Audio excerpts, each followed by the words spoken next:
Yeah, I think I can agree with that, although I got a copy of Neo or Neo 2, I can't remember which game it was, and I never got around to playing it. I've actually got it on, I think, my Epic Store.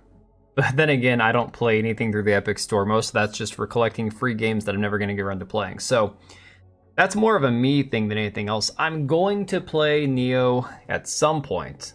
I just haven't gotten around to it. So, hey, normally I play the intro on Mondays. I'm skipping the intro just for the sake of saving time. Glad you guys could be here. I know it's been only 2 days since I live streamed. Holy crap. So I'm kind of thinking in the future, maybe moving my live streams from Friday nights to Saturday nights, because I know that I try to play games on Friday nights. I might still try to do that. I don't know if I can stream 4 nights a week, but I love the spontaneity of having like a Friday or a Saturday, just kind of like letting it whatever works out, you know? I mean, I have the Epic Store because when I first got my computer put together, my graphics card came with a copy of that game Godfall. I don't know if you ever played Godfall. It was a PlayStation and PC exclusive. Kind of boring. Cool concept, but kind of boring game. But I had to install it through the Epic launcher. That's just how I had to do it. That's the first game I ever had on Epic. Then, of course, I still have the Epic Store because every couple of days they give you a free game. I collect the free game. I now have a library full of free games that I never play. So it's kind of it's there because I already have it. That's about it. One of these days, I might actually play a game through Epic. I don't know. You had a free copy of Control? I think I also have a free copy of Control through Epic. It's like it's there, you know? You don't have to think about it. You don't have to use it. It is one more installer to have on my computer, which again kind of sucks. Kind of like how I have Escape from Tarkov still installed, taking up the room on my SSD. I haven't played it in probably a year and a half. Requires its own installer. It's full of cheaters and hackers. Oh yeah, a hot, independent, strong woman who was done appropriately. I never heard any complaints about that game. I think back in the days when I was just streaming on Twitch like 5 nights a week, just playing games, I'm pretty sure I installed that through Game Pass and never got around to playing it. I could be wrong. I'm pretty sure at one point it was on Game Pass. It could still be there. I don't know. Also, as somebody who has defended Game Pass pretty vehemently because of the deal, the legitimate value that Game Pass, I would say the perceived value that Game Pass has, unfortunately, currently Game Pass doesn't have a whole lot to really justify even the $10 a month, in my opinion. I was looking at the Game Pass games that are currently on Game Pass, like the newer games that have been released within the last month, and I'm like, nothing is really seeming like it's worth the money. Hey, Lugia, how's it going, dude? What's up? It's Monday. Monday that feels like another Monday yet again. And yeah, just getting into some of this stuff. You thought Greedfall? No, Godfall. I don't know if you guys ever even saw that game. That one, that was like I said, when I got my graphics card, that was a new game. I can't remember if I had to preload the game, like pre-install it before the game launched or whatever, but yeah, that was the first PC game that I technically owned other than... I'm trying to think if I had Escape from Tarkov before I built my computer or not. There was a couple of games I had ready to go once I built my PC. But Godfall is the game key that my graphics card came with. And it's a fine time killer kind of game. Nothing really like revolutionary. Game Pass is a mistake. Here's the thing. I think Game Pass served a function and a purpose. But, for example, I'm going to be playing Doom Dark Ages when it comes out on Game Pass, unless I can get Keymailer and Microsoft to send me early access or at least just a key for the game. So I'm going to keep Game Pass up till then. Moving forward, I was looking at it. I have like one game. I think it's Hell Let Loose through Game Pass installed on my PC, and Steam always has it on sale. Move away, things are about to get dicey. Hey, Susano. The management of the Game Pass model is wrong. Well, there's a lot of things with Game Pass that are wrong. And I said this in my video last night, so my video from today. that I completely botched the release date for South of Midnight on, by the way. I was looking at an article that had a list of Game Pass games coming out April 7th through the 13th or 16th or whatever it was. And so in my brain, for some weird reason, I thought April 7th, South of Midnight. So I'm like, yeah, I screwed that up. Metal Gear Solid 5 Ground Zero was your first Steam game. My first Steam game, I was gifted a copy from the guy who helped me put my computer together of Insurgency Sandstorm, the game that I still go back to whenever I have to kill some time and I just want to, shoot stuff. That is still one of my favorite go-to games on Steam. So yeah, no, my first PC game that I owned was legitimately Godfall, and it's just a waste of time. I don't know. It seems like a cool concept for a game, but it's kind of like Warframe minus the customization, the story, the options, all that fun stuff. All right, so let's go ahead and catch up on South of Midnight since like I said, last night I'm thinking, oh wow, it comes out in 12 hours. That's crazy, right? Yeah, no, it comes out in 24 hours, but now it comes out in 12 hours. Concept of Game Pass doesn't work. I have zero interest in joining it. That's fair. I think that's valid, except here's my experience. If you believe birds are real, I got some news for you. Dude, I believe aliens could exist.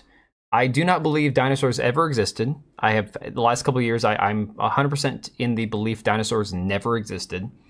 And birds, maybe they are real, but I think the government does use them as spies. So I forgot, do you guys see that thing about the dire wolves? I didn't bring it up, but apparently the government or some private lab, some scientific research group or some shit was able to like bring dire wolves back to life. I don't know. Alfred Hitchcock was wrong. Oh man. You game a lot, you're not actually paying for Game Pass. So the incentive for Game Pass is those games that are like, oh, $70 at launch, and you really want to play them, but you don't have the money. Okay, so you can, rent them for $10, $12 a month. But the more I look through the library, the current like content on Game Pass, the ones that are, sitting there, like the ones that they're advertising, there's nothing on there I want to play. Hey, Codeine Crusader. AKA wolves. Yeah, I don't know. I don't know how I feel about this whole trying to bring things that are extinct back to life nonsense. I'm not necessarily like a big fan of like cloning and that kind of shit. So in case you don't know what I'm talking about, let me bring this up here. Dire wolves.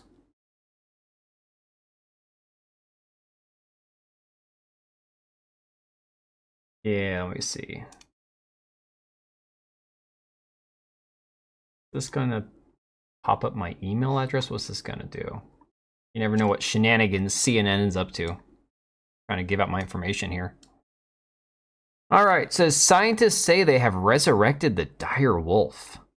Go ahead and go full screen for this shit.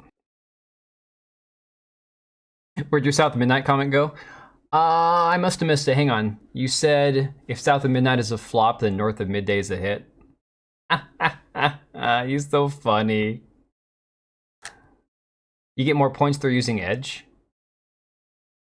I don't want to use Microsoft Edge. Microsoft Edge is like cancer, man. That is awful. That is really... Yeah, CNN's a no-go, except I use Brave browser for most everything. So, to be fair, it's not that big of a deal. Piss off, CNN. Holy crap.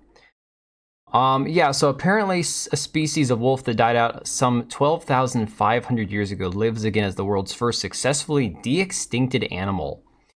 Colossal scientists have created 3 dire wolf pups by using ancient DNA, cloning, and gene editing technology to alter the genes of a gray wolf, the prehistoric dire wolf's closest living relative. The company announced on Monday. These things are going to be like borderline retarded. You just know that, right? The 3 dire wolves are living on a 2,000-acre site and an undisclosed location enclosed by 10-foot tall zoo-grade fencing, where they're monitored by security personnel, drones, and live camera feeds. This just seems like a bad idea. Furthermore, they didn't bring them back to life. All they did was mess with the genetics of current gray wolves. I hate this concept that you can quote-unquote fix like extinction by messing with genetics. Guarantee we can bring back any animal at the moment. Somebody had a funny comment on Twitter. They're like, yeah, so we can't cure cancer, but we can bring these guys back to life, right? Kind of have to use Edge for the ML AI stuff I'm doing in part. I know my first PC ever was Rambo 2 and a floppy disk. No, but I'm not talking about like, okay, so Optimus, there was a super old computer game that we used to have, like back in the Oregon Trail days.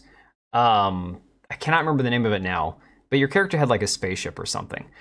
But no, I mean, we had old computer games. I'm talking like during the Steam era, unless that's what you were talking about.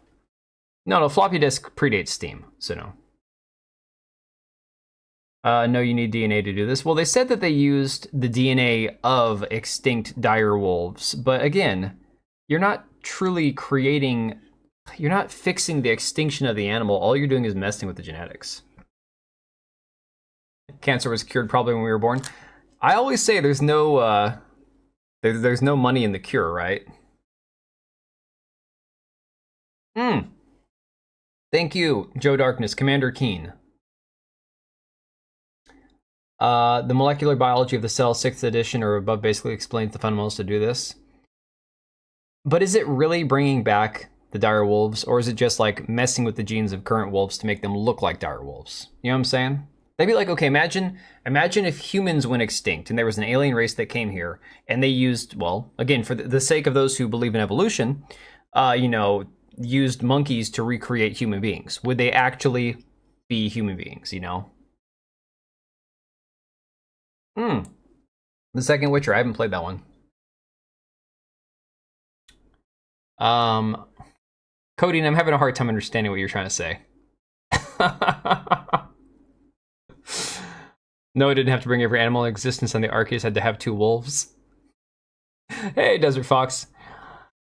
All right, let's talk about video games, because too much of this stuff is like way above my pay grade, and you guys are confusing the hell out of me now. You can clone things if it were ethical too, but I don't know how one would do that. Hey, Mari, how's it going? All right.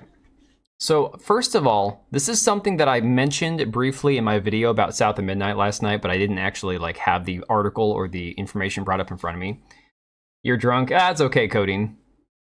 Are you drunk on codeine or is it something else? Oh, you were gonna hate on furries. Dude, more power to you, okay? Think of how many likes we all give we all get good. God.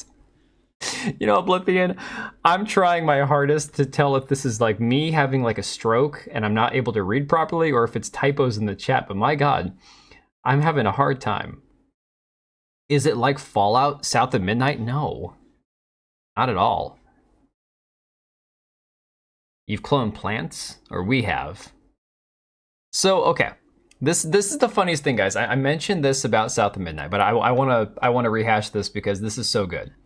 There is, a lot of conversation, especially among gamers, those of us who call ourselves gamers, right, about whether or not games should have difficulty options. I have no problems with games having difficulty options, you know. I'm gonna get faded. Anyone want to load up the water pipes? What the hell, man? If we're talking about cloning, there's a certain someone I'd like to see cloned.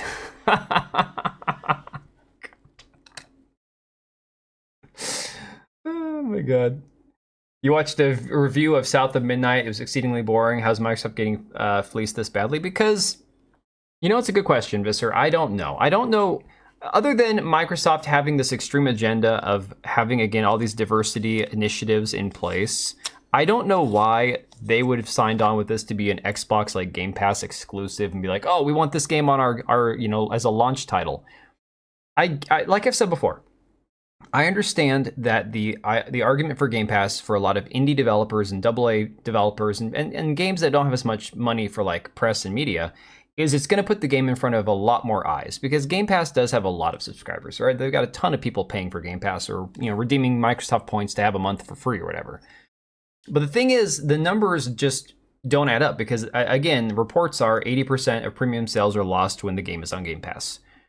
I mean, so that doesn't just mean on Xbox, that means across the board, because people who get both Game Pass and Steam are going to just play it on Game Pass and see if the game's worth even playing in the first place, you know? We're going to have 3 years of bad games. I feel like we've had more than that. It's just a marketing ploy, Optimus. I kind of feel that way. I'm a Lord Happy viewer. I'm all about the smoke. Codeine, you are on something else, man. There's lambs, and I know they've cloned animals. I just don't know if humans would be the same, dude. I don't know. Isaac Brotato in World of Tanks. I actually haven't bought Binding of Isaac or Brotato yet, and I've never played World of Tanks. I don't know. I imagine that the number of Game Pass subscribers has stagnated. That is true. We need to have more blonde bombshells like her. You guys know that Sydney Sweeney's single now, right? Although allegedly the story is, I guess they, her husband, or sorry, her fiance cheated on her. I don't know. You give it a 6 to 10 in your review. 6 out of 10. Oh, Desert, did you actually play South of Midnight? I don't want to know how. Like, tell me you didn't spend money on that game. Okay, so the difficulty option thing is a whole argument on this whole. On its own, a lot of people believe games shouldn't have difficulty options. It's been a topic for this whole Doom of the Dark Ages is woke because it has difficulty slider, even though difficulty sliders for Doom have always existed, apparently. That being said, this game takes the cake. This game straight up has journalist mode. So Aftermath, which has Nathan Grayson and a lot of other weirdos that work, that write here. This article here from Aftermath says, there's combat which has been confined to telegraphed arenas against creepy enemies that just feel like enemies, finding it less interesting. Basically, everybody who's played this game says the game's combat is meh. It's boring, it's forgettable, it's not really interesting, they don't reinvent the wheel, they don't do anything different, right? You played Pal Worlds for 10 minutes? I played Pal World for like 3 hours. That was enough for me, I was just not into it. I think I'm a lolcow viewer, but have a very beautiful voice. I'm glad you have a beautiful voice. That's great. Yeah, you do have the 40-minute refunds on Steam. But again, I mean, isn't it 2-hour refunds on Steam? Not just 40 minutes? All I know is most games, I don't know, unless it's like a really bad game, you're not going to know within the first 2 hours if you really are going to want to play it or not, I don't think. It was more fun to watch than play. Yeah, Optimus. So basically, here's what you have here. In addition to the standard sorts of difficulties you can select, by the way, South of Midnight, most people say that if you don't play it on hard mode, the game's really easy, which include both a story and easy option on the lower end. You can also select the option to be able to skip boss fights, regular fights, and chase sequences. This doesn't do away with them. You still enter into combat like normal, but at any time during the fight, you can press a button and just be done with it. Oh, you have a nice voice. Okay. Cody, I swear to God, man, you're making my brain mush. That's okay though. I'll get through it. Learn to read. I'll try. They stole all the gameplay from other games. Oh. It depends on why you're refunding more than their policies. Oh, okay. Well, to be fair, I've only refunded one game. That was Valheim. After I first played it, I wasn't digging the game. It wasn't running very well on my PC either. People have told me that the coding is not great on that game. So then after about a day of thinking about it, I purchased Valheim again, and I'm like, you know what, this game is awesome. Yeah, the DSP easy mode, exactly. Shame I don't have a goal shown. Dude, I don't do, like, goals and tiers and all that kind of stuff, man. That's just, it's not my style. You just don't have to talk to anyone to get the under 2 hours of playtime refunds. Interesting. It's what's on the difficulty slider, things like projectile speed, that's way too much minutia. So Black Cat, I've heard the argument. Now, this is not necessarily my personal opinion, because I don't know that I have much of an opinion on it. I've seen the argument that, some people like to do that kind of mess with like the flow of the game, because you can turn up the damage as well. So you could have like slower moving projectiles, but they insta-kill you with like one hit. So there's a lot of options there. To be honest, Valheim is pretty A1 steak. I mean, I like Valheim. It's a lot of fun. I haven't touched it in probably a year now. I need to get back to it one of these days.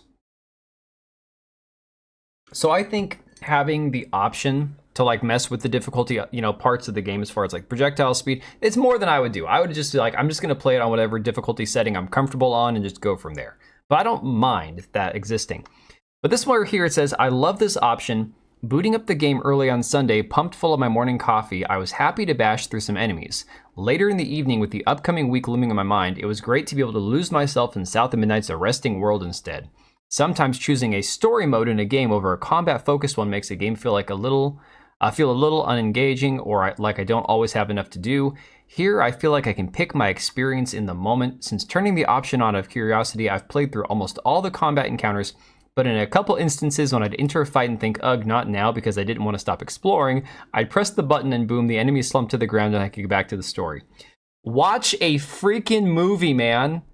Like, I swear to God, these people. Wish this game have cheats, invincibility mode, one-hit kill mode. It's going to get modded. There's a lot of tables players playing it, not taking the slider seriously for Doom. All I know is, like, the Doom thing doesn't make a difference to me. I couldn't care less about that. But this whole idea that they're playing this game for the story and don't really care about the combat or the gameplay, so they at any point can just be like, oh, I'm done with fighting enemies. Let's just go, and they're all dead. And it's like, dude,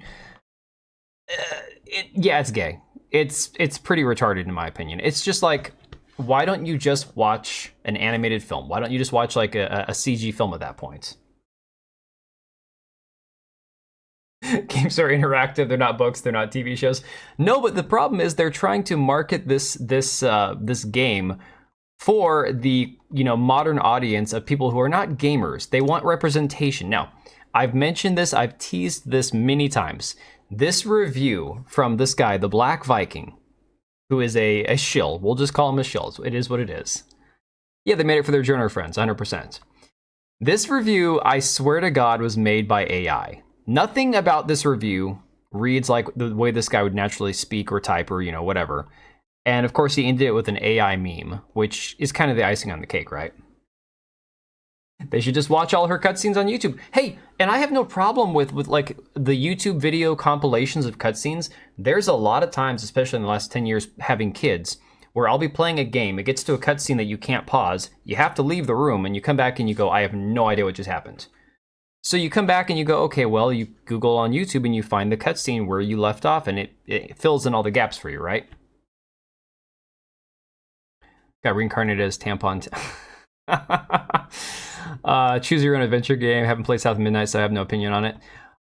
Here's the thing. I would play it tomorrow when it comes to Game Pass if it didn't look so incredibly boring. It looks like it was all A. Well, wait till you get through the actual review. It's very, very cringe.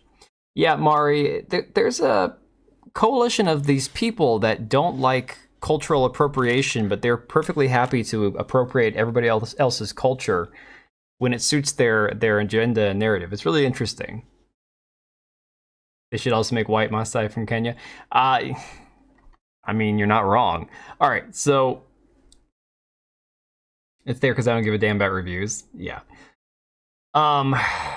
This guy, okay, let me, for example, let's pull up his Twitter page. I even asked Grok if this was an AI review, and it said based on the way that the language is written, based on the structuring of the actual review itself, most likely, right?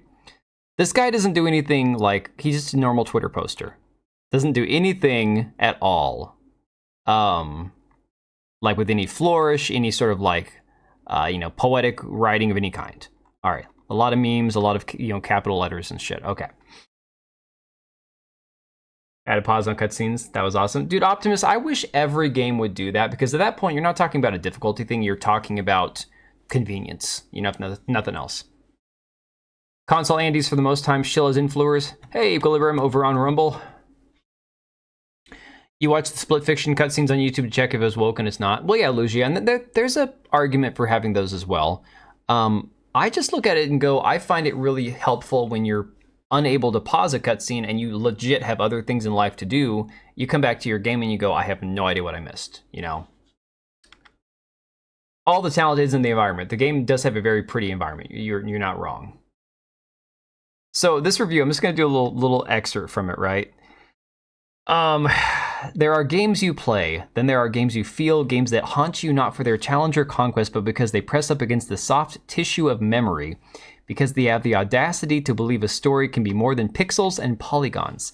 South of Midnight, available on Xbox and PC through Game Pass, is one of those rare works. Again, this here sounds like something that AI would say because of the fact that it's just, information it's pulling off the internet.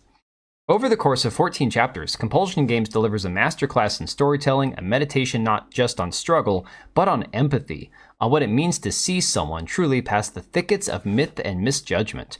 This is a story about saving your mother, yes, but also about saving yourself from the inherited silence that trauma so often leaves behind. I wonder why nobody is playing this game or not excited about this game. I wonder. It's all about trauma and empathy.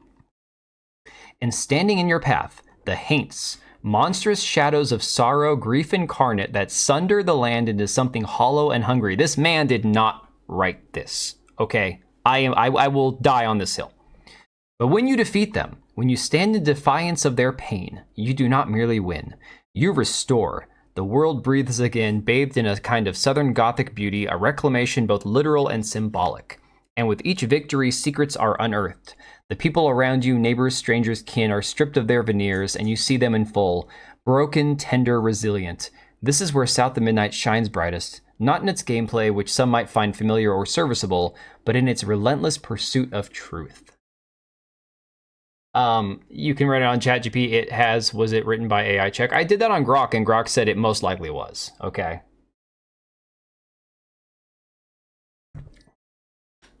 Split fiction gives you the vibes of a chick flick, like a thing men only join to make company to a woman or even to have a chat subject. I don't know, Optimus, from what I've seen people talk about it, it seems like a really fun game. Not my cup of tea. I don't do like couch co-op type games. But it certainly seems like a perfectly fine game. The final boss in this game is an evil white grandma. Yes, Lucia. So I talked about that last night because when I was recording my video, I'm like, I didn't realize that her daddy ran off in the story. And not only did her daddy run off, but her daddy was white and her white grandmother lives on a freaking plantation. Like, oh my God. It's just too much. Still, no art is without its fissures. The combat, while never outright poor, lacks the grace and evolution of the story it supports. The mechanics are functional but rarely inspired. Enemies become predictable, encounters blur, and the gameplay loop settles into repetition more than revelation. Yet it never becomes a burden. It is the scaffolding on which something far more poetic is built. The combat serves its purpose to push you deeper into the heart of the narrative, and in that sense, it succeeds. I'm telling you, I don't even know a human being alive, and I've known some really like poetically, linguistically gifted in terms of like bullshit and poetics, in my time. Nobody I know would ever write something like this. Her dad's actually a cuck. Oh, well, there you go. Oh, my God. A lot of self-proclaimed anti-woke people I know like Split Fiction. Yeah, Split Fiction seems like a perfectly fine game. She has a black father, then where does her white grandmother come from? I'm so confused. How does she have a white grandmother if her father and mother are both black? Because her mom is black. She's too dark to have a mixed parent.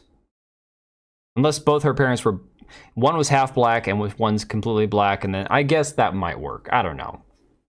I just assumed because the grandmother was white that she was.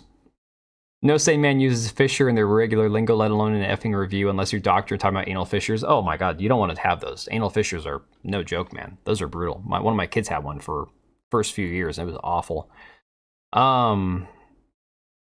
Let's see. The gameplay never detracts. It's a vessel, a rhythm that carries you forward, often in lockstep with the game's most magical invention, its music. The incorporation of magical music, songs that aren't just soundtrack but spell not just ambience but ancestry, elevates the entire experience into the realm of the sacred. Music is memory, music is magic, music is survival. Compulsion's stop-motion art style and painterly landscapes astonish in every frame. There are set pieces here that linger in the mind like dreams half-remembered. Strange, stirring, and achingly beautiful. But it's the characters that stay with you. I met many in these digital crossroads, and in unraveling the stories, I wept. This is my favorite part. I wept, okay?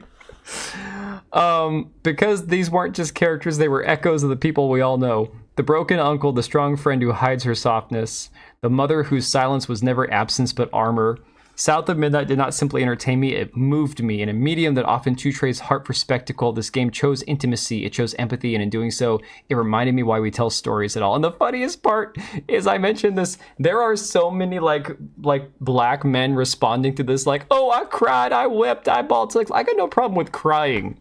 Okay, as a guy, you can have moments that make you cry. All of these guys saying how they were like crying at like babies and stuff, I'm like, I can't even with these people. This is just too much. Like, just no freaking way. The fact this review didn't pop off at least shows they have the brain to see it's AI slop. What a clown. Yeah, it's awful. It looks like they pushed things to check boxes. Yeah. White father adopted her? Wait. So where's her white father at? I'm so confused.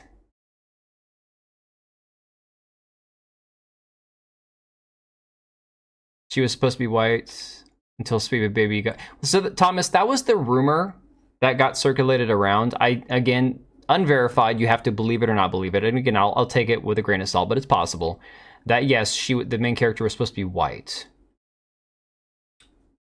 Who the hell writes like that? AI writes like that. I need proof those black guys crying are real. Yeah, exactly. No, so I think it was 100% legitimately like AI or whatever, but it's fine. If that guy truly feels that way and he let AI speak for him, then I guess that's fine. All right, so since I mentioned in my video last night that we were 12 hours away from the release of South of Midnight like a complete moron who can't look at his calendar, we are now less than 12 hours away from South of Midnight releasing. Here's the thing that I find really interesting. We've had a peak, all-time peak of 566 players 2 days ago in early access. That was the third day of early access, I do believe. Maybe the second day, based on how it all lines up. At that point, they had the peak of 566. Currently, 255 reviews on Steam. Maybe you could say times that times 5. So they maybe have had 15 or 1,200, 1,300 people who have bought the game on Steam. Only a small percent actually leave reviews, right? So that means potentially less than 2,000 people bought this game in early access.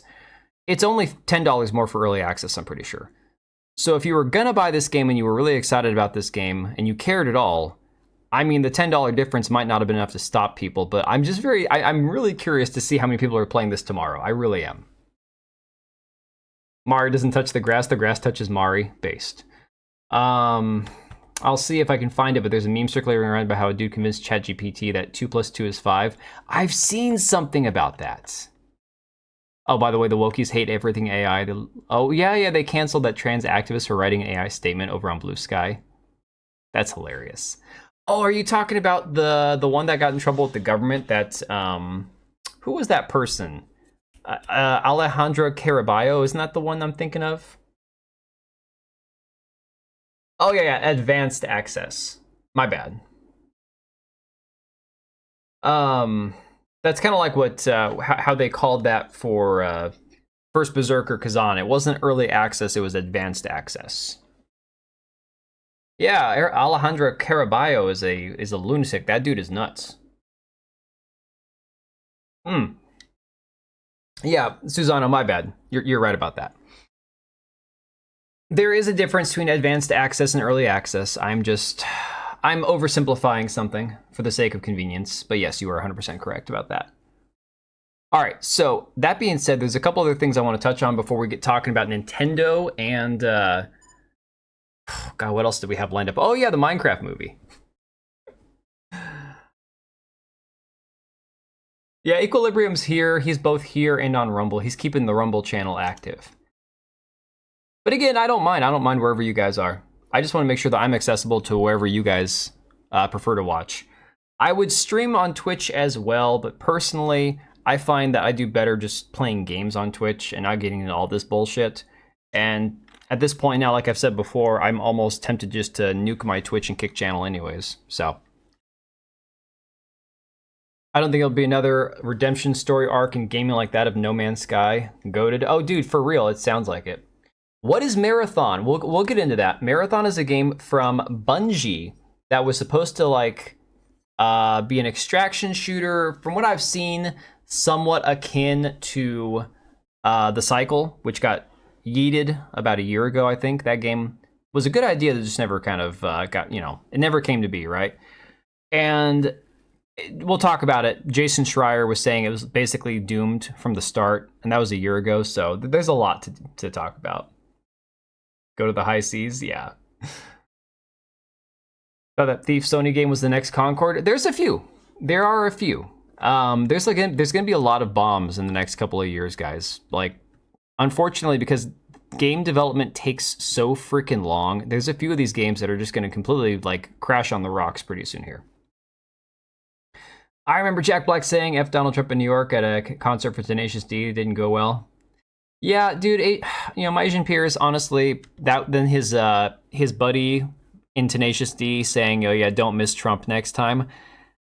I mean, I want to be okay with bad humor, even dark humor, even things in bad taste. But there are some things that are just kind of like, You're fishing on Blue Sky for the devs. Some of them telling themselves a couple of interesting ones. You know, Equilibrium, I have a Blue Sky account that I made. It's not my official account. It's literally just to kind of like follow people on there. I keep forgetting to check and actually, you know, see what people are posting over there because it's a cesspool. Luke Stevens played Marathon, revealed later on this month. Oh, interesting. Yeah, it wasn't Jack Black saying it, but it was the other bandmate. It was his birthday or something. They brought him out a cake on stage and he made a wish. Kyle, I think his name is.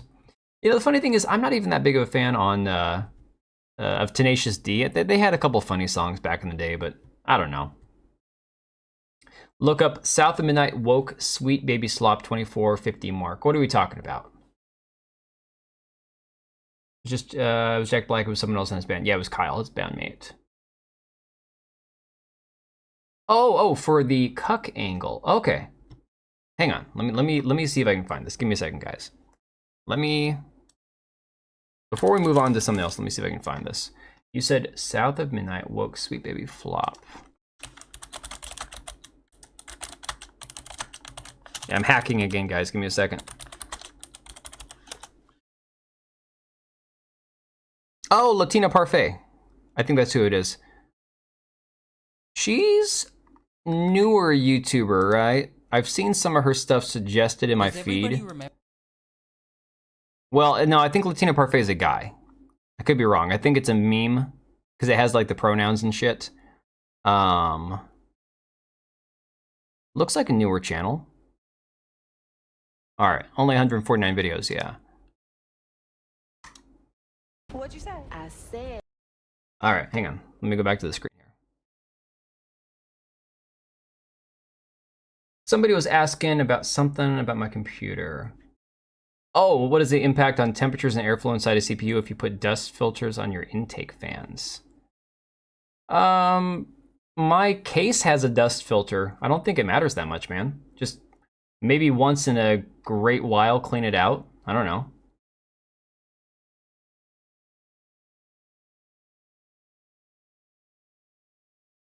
You're better off to just have a case that has enough fans in general and enough airflow that I don't think the filter is going to make that big of a difference. It hasn't seemed to affect mine too much. Okay, you said the 2450 mark. Oh, okay. Okay, here we go. Did they downgrade her looks? Are we talking about Hazel? She's always looked this way, hasn't she? Oh, it's dusty. Yeah, that's not good.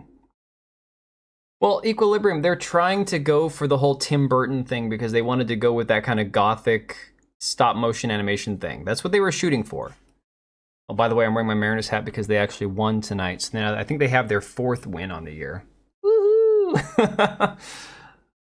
Well, but Angry Wolverine, she's only 19, you sicko. She shouldn't have to be attractive, man. God. Once a month, yeah. It depends on how really dusty it gets. So we finish off the crocodile, and we eventually meet up with our grandma again. This is a guy, I'm pretty sure.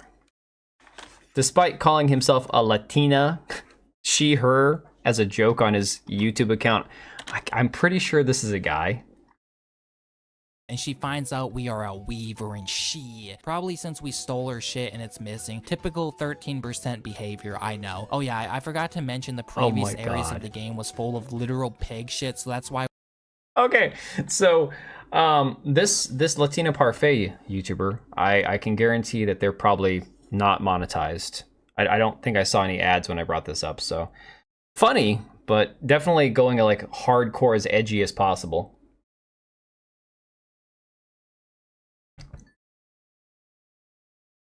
Yeah, for the most part, Oblivion, my cats stay away from my computer case. My cats get up here on the desk right next to me. That's like the pictures I put on Discord, because like the little cat, she gets up here and she just kind of like lays as much as she can like next to my mouse. Hop off and go make an Insta account. If it has an apple, it has a banana. Yeah.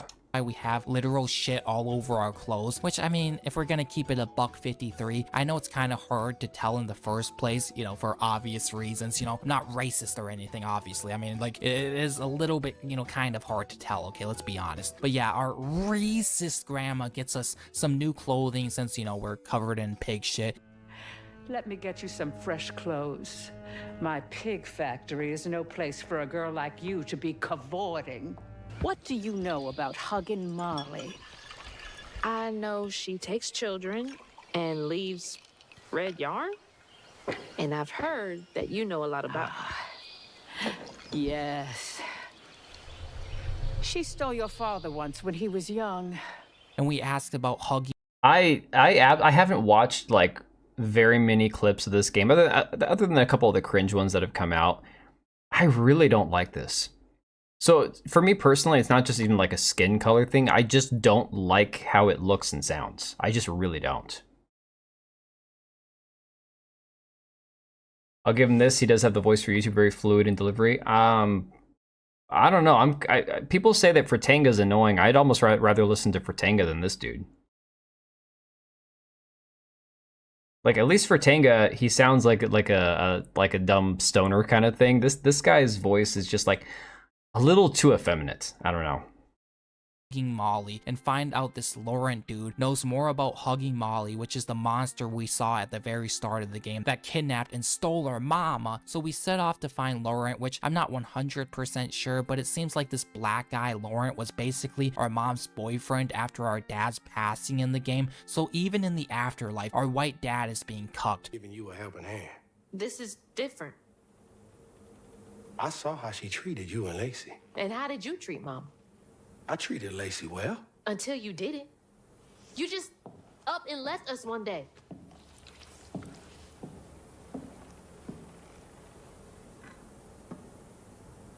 Oh, I'm all for it. Cuck life, 100%. Live the life of the cuck. Why not, right? So he turns into like some KFC bird and we gotta fight Laurent. I'm so confused. Her biological father's dead. She had a white dad who stepped in as the stepfather. And then this is her mom's boyfriend. Is that legitimately what we're seeing here? Oh, man. He's also doing the Video Game Donkey, the big YouTuber. I don't know what that is. I'd rather listen to Melanie Mac and her voice is whiny. Oh, that might be a bit far, dude. That might be a bit much. My world has gotten so much better on Twitter, on YouTube, since I muted Melanie Mac, so I don't have to like stumble across her videos where she's trying to act like an edgy 15-year-old. I don't know. I'm wondering if people could actually handle what the South is really like. I mean, the South is a big place, right? So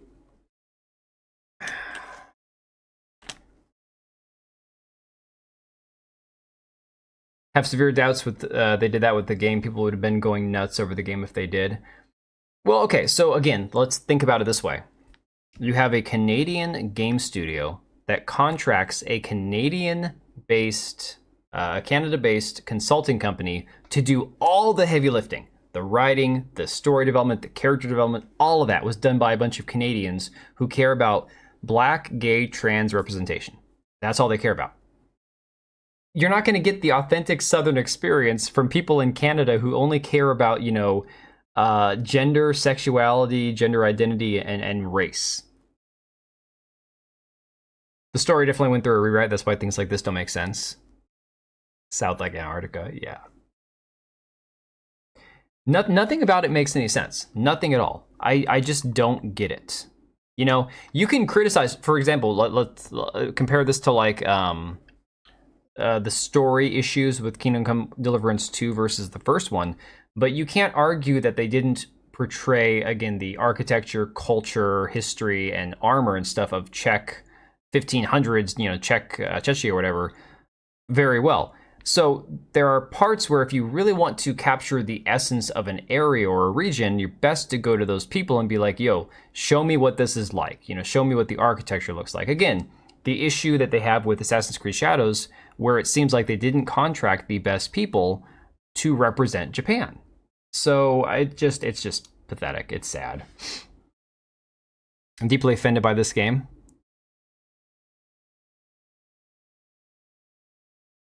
Bunch of Quebec hipsters, yeah.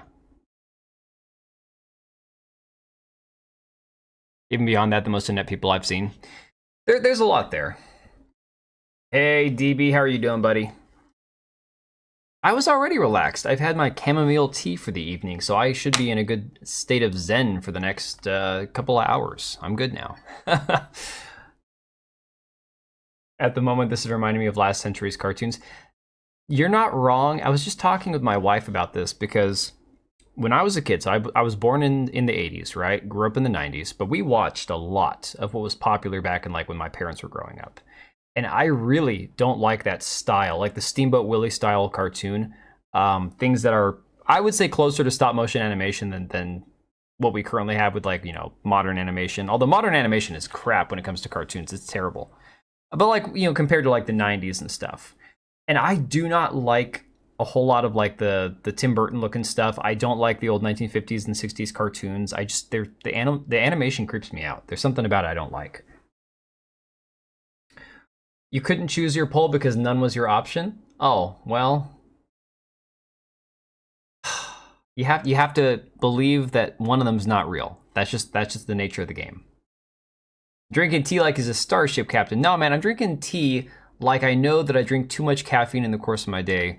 So if I want something hot at night, I have to go with something herbal or caffeine free. Besides, it's good for my intestines, man. I got the Crohn's disease. Trying to reverse the years of issues I've caused in my stomach. So let's get off of South of Midnight, give a couple bits of news about some other games, and then we'll jump over and talk about Nintendo. Something terrible but wonderful about Scooby-Doo animation. You're gonna unsubscribe, Visser. You're gonna block me. You're gonna stop, watching my shit. I don't like Scooby-Doo. I don't. I've tried. I've tried watching the cartoons. I don't get it. I don't understand the obsession with Scooby-Doo. I don't get it. I'll never be able to wrap my brain around it. I don't know why people like Scooby-Doo, and it's okay. To each their own. I just don't understand it. So in watching Supernatural, back with my wife last year or two, we watched all the episodes because the show got really bad and I stopped watching it and we went back and watched them again. The only episode of that show that I did not sit through, as bad as that show was the episode where they get sucked into the TV and they were stuck in a Scooby-Doo episode. And I'm like, I just can't do it. I cannot make myself watch this crap at all. We can extra relax. Ooh, extra relaxing. I don't know if I can extra relax. Hey, Moxie. She didn't even warn me ahead of time. She just is like, yeah, we're coming in hot. No lube, no prep, no foreplay. All right, let's see. 20 votes. We can get more than 20 votes on this poll. Shame on you guys. Come on. I get it. I get it. A lot of people want to believe. A lot of people want to think that aliens exist or that dinosaurs existed. They didn't, by the way.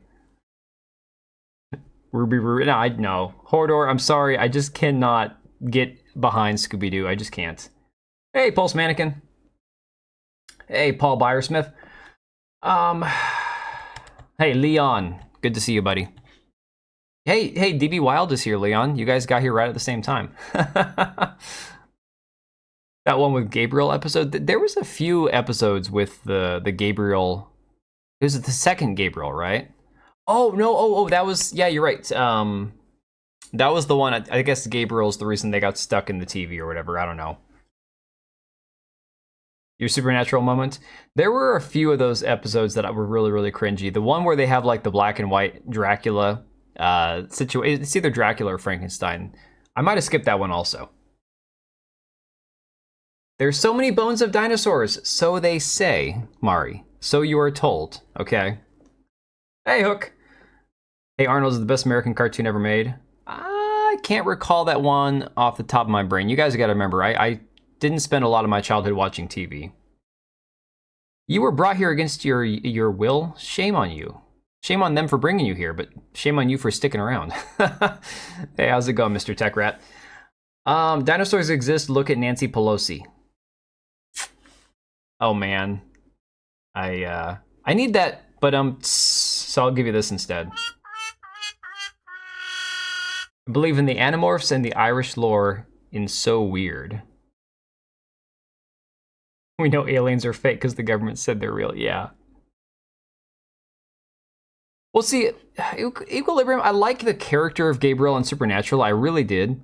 But those weird offshoot episodes where it's like a completely unrelated to the main story side quest, and of course it just goes like some weird rabbit hole. It's just not fun. Football Head is, hey Arnold, it was slice of life school meaningless. Interesting. Yeah, I don't think I've ever seen it. All right, let's go ahead and get back to some of this news. Insomniac gives an update on the Wolverine game. Now, guys, isn't this one that we've seen before that has been connected to Sweet Baby Inc., I'm pretty sure?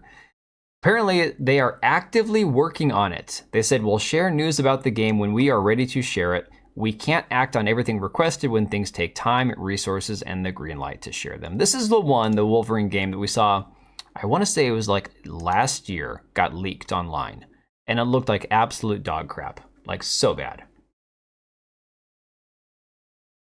No, see, DB Wild, mine isn't for a religious reason, although I think, you know, there's an argument to be had there as far as like the timeline for creation versus evolution, whatever. I don't care about that.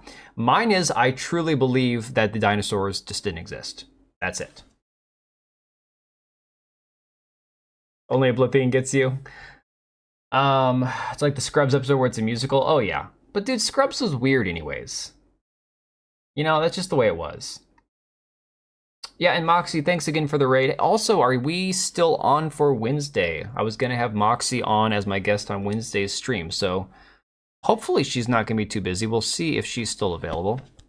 I keep forgetting to message her and find out, but I'll do that after the stream. Jean Grey had the Mary Jane treatment. Yes, thank you. That's the one. I'm pretty sure it's from Sweet Baby Inc. I'm pretty sure they were connected to this game. And of course, took it off their website.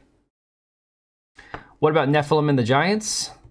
Dude, you're going to get me going down a whole separate rabbit hole, okay? All I think is dinosaurs weren't real. And that's a topic for a different day. Maybe if I'm on Words of Paradise's stream sometime, we're talking conspiracies or something, we can go down that rabbit hole. I don't have all the arguments and information in front of me, okay? Believe in giant humanoids, but not giant lizards? Depends on what you mean by giant. Zero faith in any game by Western Studios right now? Yeah. Denying the existence of what you don't know is somewhat more arrogance than ignorance. Yes, but we don't actually have proof that dinosaurs exist. They claim that there are dinosaur bones. You do realize that most of the dinosaur skeletons have been basically designed out of little bits and pieces of what they actually have. I'm just saying, a lot of what we know of as far as like dinosaur bones and skeletal structure is conjecture. It's guessing. It's not actual science. So I'm just gonna throw that out there. The Wolverine game with Johnny Gray, the crossdresser, I don't know. All I know is it looked terrible when the leak came out, and then of course I think they got the leaks taken off the internet, but yeah, if giant is 8 foot plus, that's already known they existed. I mean, just like I said, it just depends on what your definition of a giant truly is. If we're talking giant in like the, hell, Viking mythology, like we're talking 15, 20 feet tall, no, probably not. I know birds, and I'm pretty sure they aren't real animals.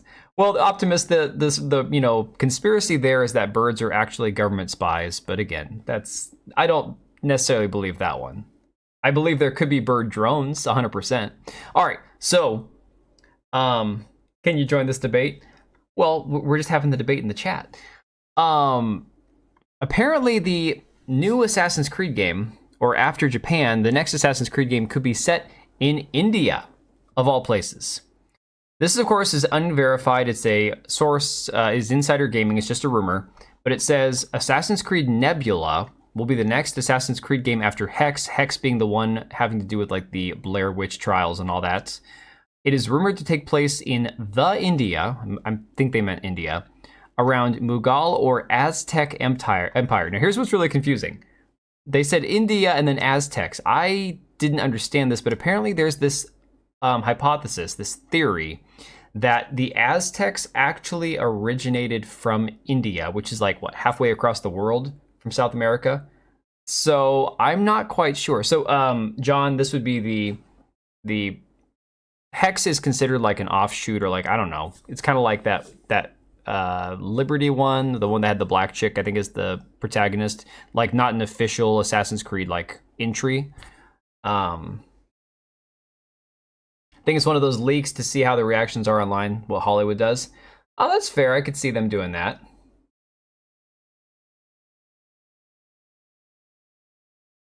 Just give you 72 hours to do your research.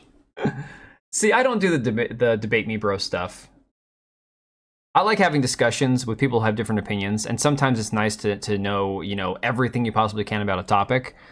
But that whole, I find the whole debate cycle sphere of, YouTube and online shit to be kind of cringe and annoying. Because everyone leaves the debate feeling like, well, I clearly won the debate. It's like, probably not, but okay. I doubt there were insects larger than eagles due to limitations with exoskeleton. That's probably true, yes. We was Hindus. Oh, man. Holy crap. Jason Momoa with bangs is disturbing. Yeah, and there's a whole nother disturbing rabbit hole we're going to jump down with that whole Jason Momoa thing, too. Assassin's Creed spice is unburdened by what has been. Most of the North America natives came in from Asia.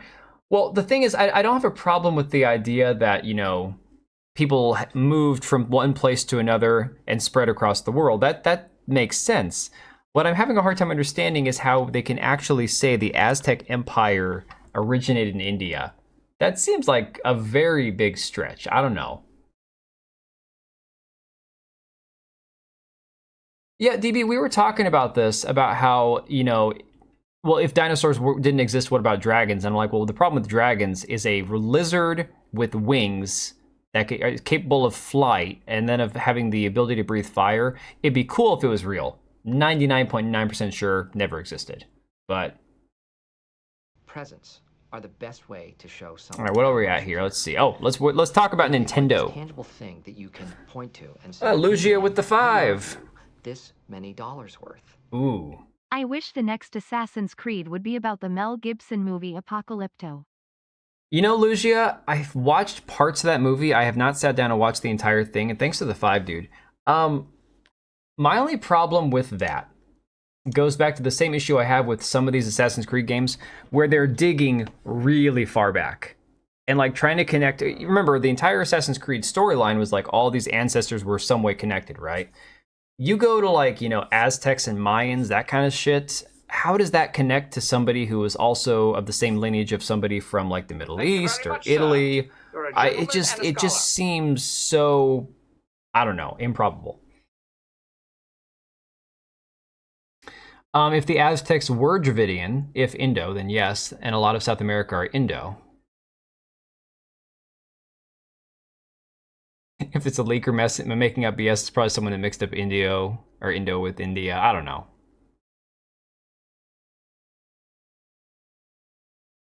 I want my opinions to be based in fact as much as possible. So if someone gives a good counter argument, I can consider it seriously. I got no problem with that. My thing is, I don't do just like the debate me shit. I just don't. I don't care about that kind of stuff. Kamala is a Dravidian, for instance, looks very much like a dark Brazilian, high Indo blood Dravidian. You guys know a lot more about ethnic groups than I do. I'm not even going to pretend to understand half of this shit. I care a lot more about historical battles and parts of like the cultures around like ancient civilizations and parts of Europe and stuff than I do about like which tribes of people moved from here to there and there. It's just like that part for me is not as interesting. They really give up on the ancestor stuff back in Creed 3, which is monumentally stupid and lazy in my opinion. Creed 3? Oh, Assassin's Creed. I'm like, have they made 3 Creed movies? I haven't even seen the first 2. Let me see here. Debate Destiny. Should listen to you and Camelot banter. It's fun. I haven't seen a stream from Camelot or a video of his in forever. I follow him on Twitter. I know I'm subscribed to him on YouTube, but I haven't been watching a lot of YouTube recently, guys, if I'm being honest about it. All right, so the big story this week was that the Trump's tariffs were going to result in the Nintendo to costing more money. Now, of course, after everyone's kind of run this story online, like, oh my god, the tariffs are making the Nintendo cost more money, Nintendo says the US tariffs weren't factored into the $450 price tag of the Switch 2.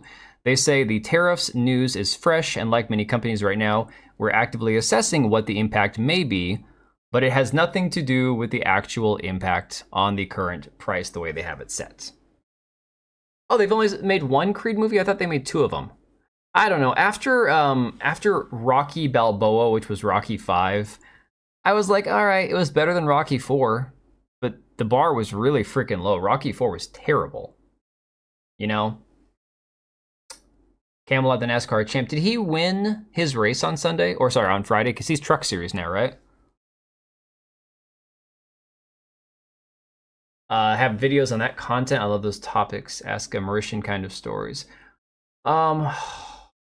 Which topic are we talking about? Nintendo could have lied. They could have, but they could have also easily just dumped the excuse on the tariffs. They could have been like, well, you know, blame the tariffs for that. They could have just said that. That would have gotten that, you know, everyone off of their back and onto Trump's back, wouldn't they? Look at your keyboard number pad. 331 is the easiest code to punch in blind.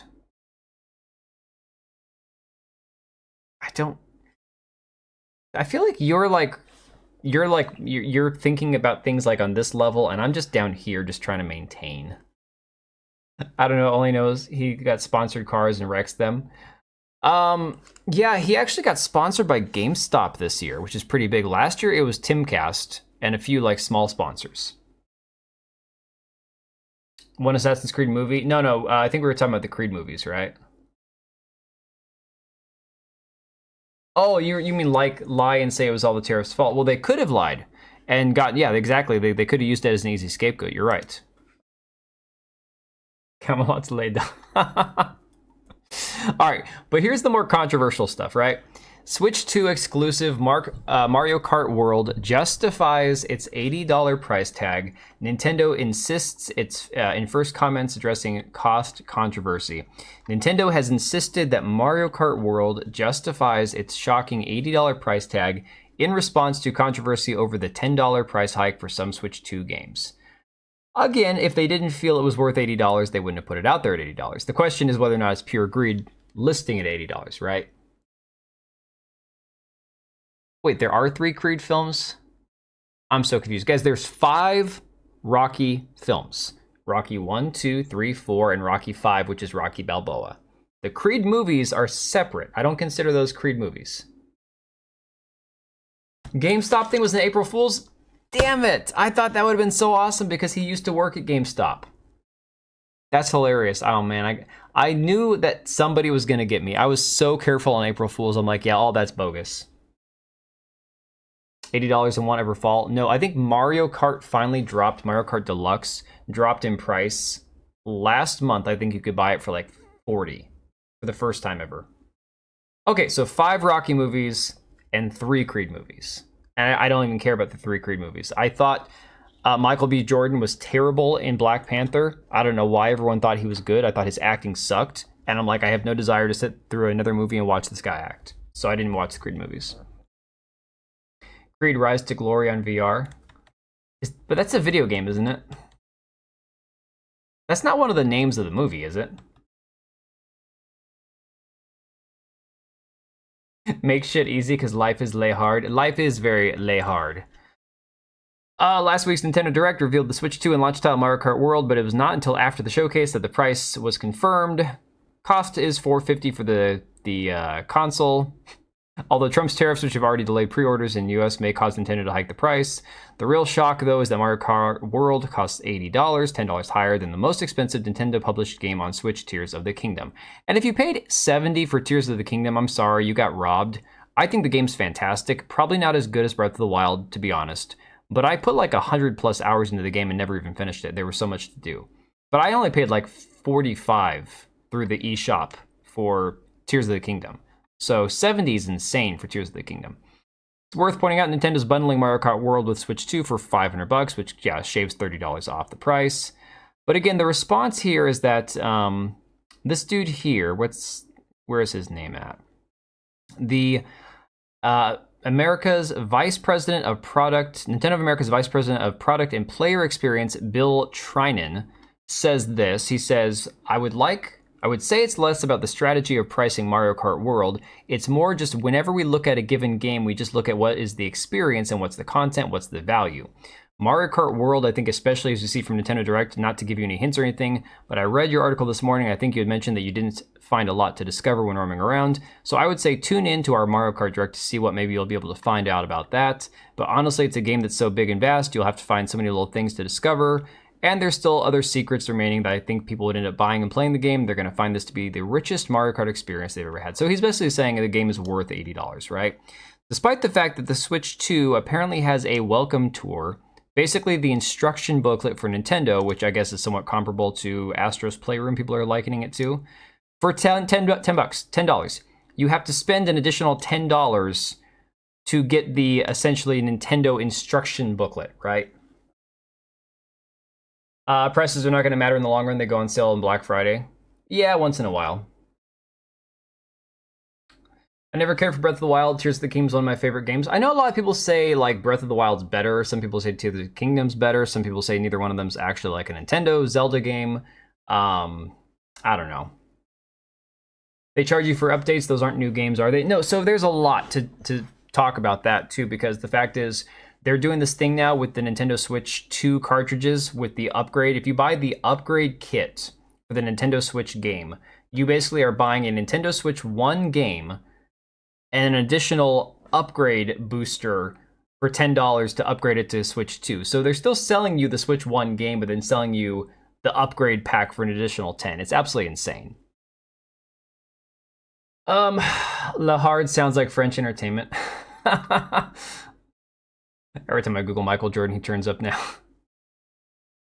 Grew up in the MSN chat room area. I learned how to type fast more on summer break than I did in school. Fast typing speed out of all my coworkers. 331 is a logical easy number series. Oh, okay. As soon as Sylvester Stallone disagreed with the woke agenda, they canceled Stallone. But they didn't cancel him that hard, to be honest. I mean, he's still there. Maybe he's had some opportunities taken away, but he hasn't actually spoken out about that, to my knowledge.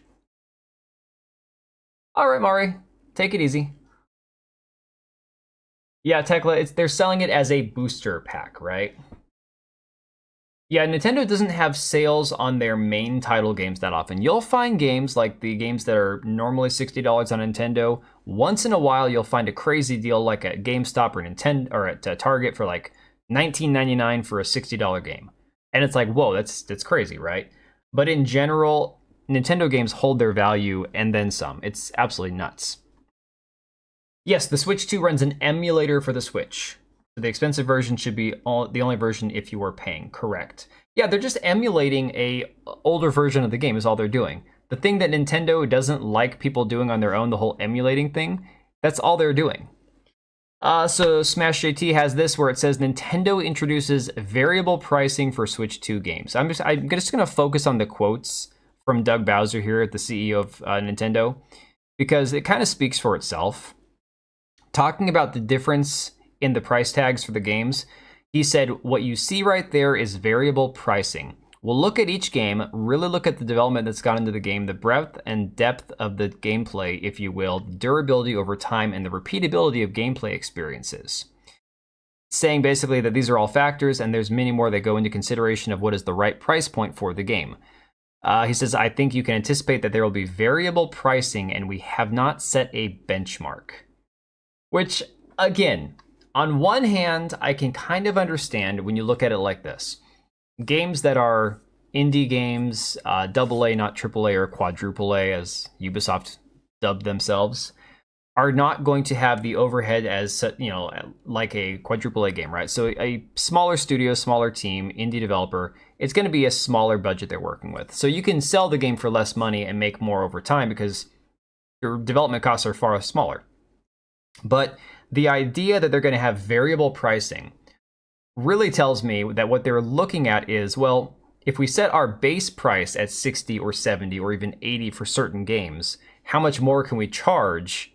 Not just how much cheaper can we make them. It's going to go the other way. It's not just a matter of, well, this game cost us less, so we'll lower the price. It's, well, we spent this much more on this game. Let's increase the price to have the customer pay it. You know? It's absolutely nuts. So it's to scam parents. Nintendo fans are like Disney adults. Tekla, it's going to confuse the hell out of people. People have said, like, what if some grandma wants to buy her grandkid a Switch 2 game for Christmas? How is she going to know what to buy, right? Let's see here. Only game I wanted to buy out of everything they showed at the Direct was Mario Kart, but then I watched the Treehouse and I'm iffy on that one too. My son will play it. He loves Mario Kart. He's like, I told you guys, he's like trying to be the fastest Mario Kart racer on the planet, you know? He wants to be like a, a YouTuber that just does Mario Kart or some crazy crap like that. But for me personally, yeah, that game alone would make me buy the system. No way. Let me see here. To be clear, I mean that Nintendo Life was talking to Nintendo's people, and I'm not sure if they're the ones that dropped the prices. Keep in mind they're going to release DLC for Mario Kart. Yes, there's going to be a lot of DLC, I guarantee it, for Mario Kart moving forward. Might sell it as a future upgrade, yeah. Problem is tech and manufacturing in general is trying to deal with the COVID inflation. The world economy changed by about 30% since 2019. Dude, this is the thing. And I put out this tweet a couple days ago. When did the economy, not the economy, when did the stock market really hit the shit? I think it was yesterday morning. I woke up and it was like, my account was down hundreds of dollars, right? Now, I don't have that much money invested in anything, but, you know, stock market, cryptocurrency, that kind of stuff. And all these big influencer types like the Quartering and people that have these massive houses and they've been on YouTube for 15 years and they have their coffee company and shit. And they're all like, oh, buy the dip, buy the dip. I'm like, guys, I bought the dip with whatever money I had a couple months ago when things were down. Now I have negative money. Telling people that have somehow survived the COVID era of shit where we've gone through people losing their jobs, losing their houses, cost of living increasing, cost of goods increasing, inflation and everything else, and now the economy hitting the skids, and people then telling everyone, oh, buy the dip. It's like, most of us are just trying to get by and don't have the money to spend on the dip. Like, I bought cryptocurrency a month ago when it was lower. Now it's hundreds of dollars below where I bought it at. What dip am I gonna, like, what money am I gonna spend to buy the dip with, right? It's absolutely insane. But yeah, this just goes to, there are some people who don't exist in the same world as everybody else. And times like this right now, it's very telling. It shows, you know, it's like black and white. You can definitely, you can see it very easily. What I find crazy though is that I put that tweet out and the only people that were like liking it and retweeting it were like Antifa types, blue sky weirdos. I'm like, no, guys, I'm not on your side either. I'm just criticizing people that are tone deaf. That's it. Oh my God. But keep in mind that Japan's market crashed something about a power outage. Oh, that's weird. I didn't know that. Probably not a good example of his financial decisions. I mean, the guy is apparently supposedly in debt for like $300,000 for his coffee company. I don't know. I thought only AL gave you primitive AI to chat with when you were a teenager with less than a positive outlook. Oh, no, Helena, I was on YouTube chat rooms, or not YouTube, Yahoo chat rooms a lot when I was a teenager, early 20s. It wasn't AI. Most of it was just creepy SOBs pretending to be women and stuff. What Trump did caused a part of the problem, but that's not the only cause right now. Yeah.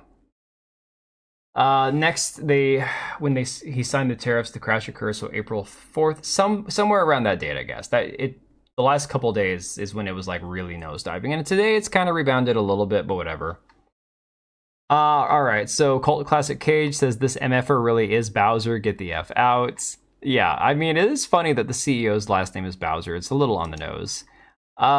We have Gene Park here, games journalist, happily friends with Hassan Piker, points to ballooning development costs of AAA games like Red Dead Redemption 2, The Last of Us 2, or Concord as reasons why Nintendo charges $80 for Mario Kart World. Oh my god. Yeah, these people really are brain dead, I swear to god. They just don't get it. NASDAQ has recovered from the looks of it, not sure on Dow and the SP 500.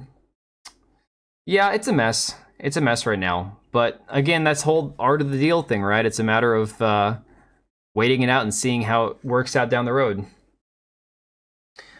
How old am I? I'm dead. I'm old enough to be dead inside. No, I'm 38.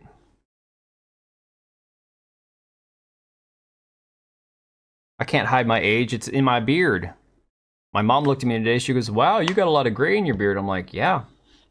That means you're really old. Now, here's another thing that I find concerning. Switch 2 Joy-Cons apparently don't have drift-resistant Hall effect sticks, and fans are worried. Nintendo says the new thumbsticks feel really good, so that's nice, I guess. Gene is just the biggest worm on the internet. The single most desperate please everybody to be friends with me guy. Yeah, it feels like that. Don't answer, it's a Fed. I was telling Kilted Cajun was streaming Schedule 1 earlier, and I had this thought. I'm like, what if Schedule 1, you know, the drug dealing simulation game, is all like a Fed psyop, and people that get the achievements on the game end up on a list with the Feds, right? Like the people who are really good at like the whole drug dealing thing, they end up on like some sort of Fed list. I used to be 38. Yeah, we all were some age at one point. I heard rumors that Nintendo manufacturers are moving to Vietnam. Interesting. I don't know, that sounds kind of rumorish, but maybe there's some validity to that. Yeah, so the drift stick thing. This is another thing I hate about Nintendo. As much as I've loved Nintendo, and there are some people who are like massive Nintendo shills, I have always grown up having Nintendo systems. The only systems I never had, I didn't do like the handheld beyond Game Boy, but I never had a Wii or a Wii U because I hated the whole motion controller nunchuck crap. But I had everything up to GameCube, and I have a Switch now, so I will eventually get a Switch too. But like the thing about it is their hardware in their system is good, but the actual like controllers, I've never had an Xbox controller have the same issues that Nintendo controllers have had. And it's not just the Power A brand, off-brand Nintendo controllers, it's like the frickin' Joy-Cons too are an absolute mess.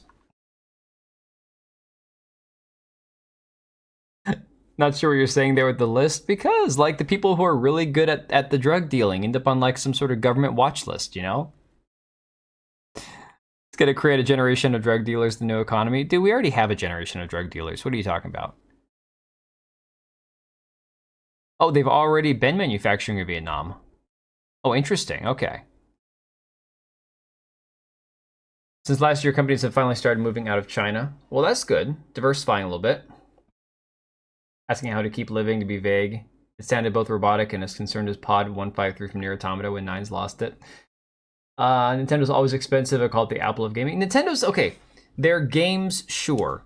But their consoles have never been the same price or like equivalent pricing to Xbox and PlayStation. Granted, Nintendo's always gone for gimmicks over processing power and all that other stuff. So that's where I say Nintendo hasn't really participated too much in the actual console war per se, you know? If they wanted me to spring $450 for an LCD screen, they needed to show insane games, and they didn't. I wanted a new Donkey Kong game and Mario Kart Forever, and they lost me with those ones they showed. Yeah, and the funny thing, John, is somebody pointed out, they're still going to do the same thing they did with Switch 1, where you're going to have to upgrade to get an OLED screen. So it's like, you know that they're going to have DLC for Mario Kart. They're going to have DLC for all these other games. They're going to have, 2 years from now, buy the OLED version of the Switch 2, or the Switch 2 Plus, or it's insane. Hey, John, I never played Nier Automata. I've been very, very transparent about that. I call myself a fake gamer all the time, okay? So, sorry, 9S. Let me see here. That's the cause of the drift, that is. It wears and wears fast if someone games a lot. Yeah, but I'm just saying, even like my controllers, when I've had controllers that my kids don't use, they've had the same issue. The Wii had decent games, but it had a lot of shovelware. I don't know. Once they switched to the whole nunchuck system, I did not want to buy into the whole gimmick. The GameCube was fantastic. It was an awesome Nintendo. It was actually better than the N64, which was crazy because I love my N64. But I just couldn't get on board with the Wii. It just wasn't something I was interested in.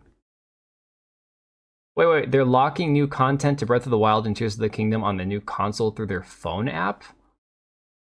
Oh my god, that's insane. Alright, Helena, take it easy. Let me see here. Near, far, wherever you are. Oh my god.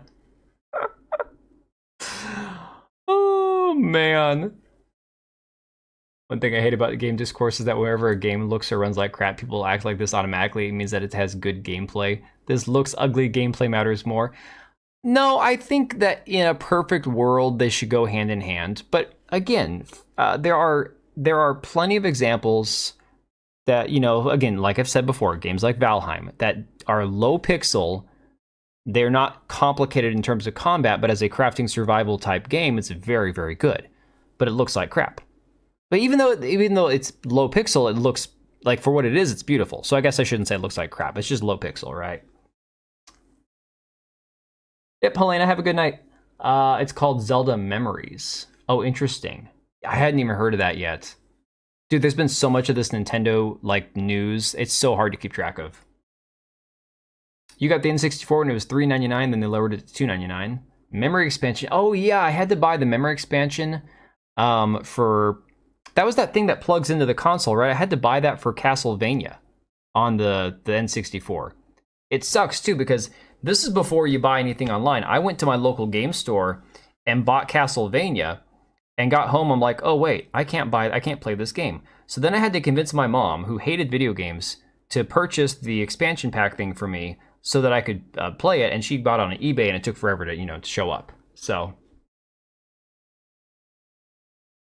if I can convince a friend to narrate a book involving a protagonist getting freaky with a door, you might be able to convince me to play Nier. You don't have to convince me to play Nier. It's on my list of games to play. I just have a massive backlog and no time to play them. Nier looks like a good game. I just have never gotten around to it. You had to solder a new screen to your Nintendo DS? Oh my god. People think its console is going to run Cyberpunk 2077. If it does, it's going to take a major hit. So they said it's going to run Cyberpunk at 30 frames per second. I'm not a big FPS guy. First-person shooters I love. Frames per second I couldn't care less about, unless it's having a massive effect on gameplay. So for me, any game that's running 30 to 60 frames per second, I think is perfect. I think that's fine, great, whatever. I don't know like what the average frames are on most games that I play on my computer. I imagine they're far higher than 30, you know? Yeah, 4 to 8 megabytes is pretty expensive, like 80. Woof. Yeah. The Forest is okay crafting, great survival. Sons of the Forest is excellent crafting, decent survival. I tried playing The Forest by myself, and I'm like, nah. Not it. I can do creepy, scary to an extent.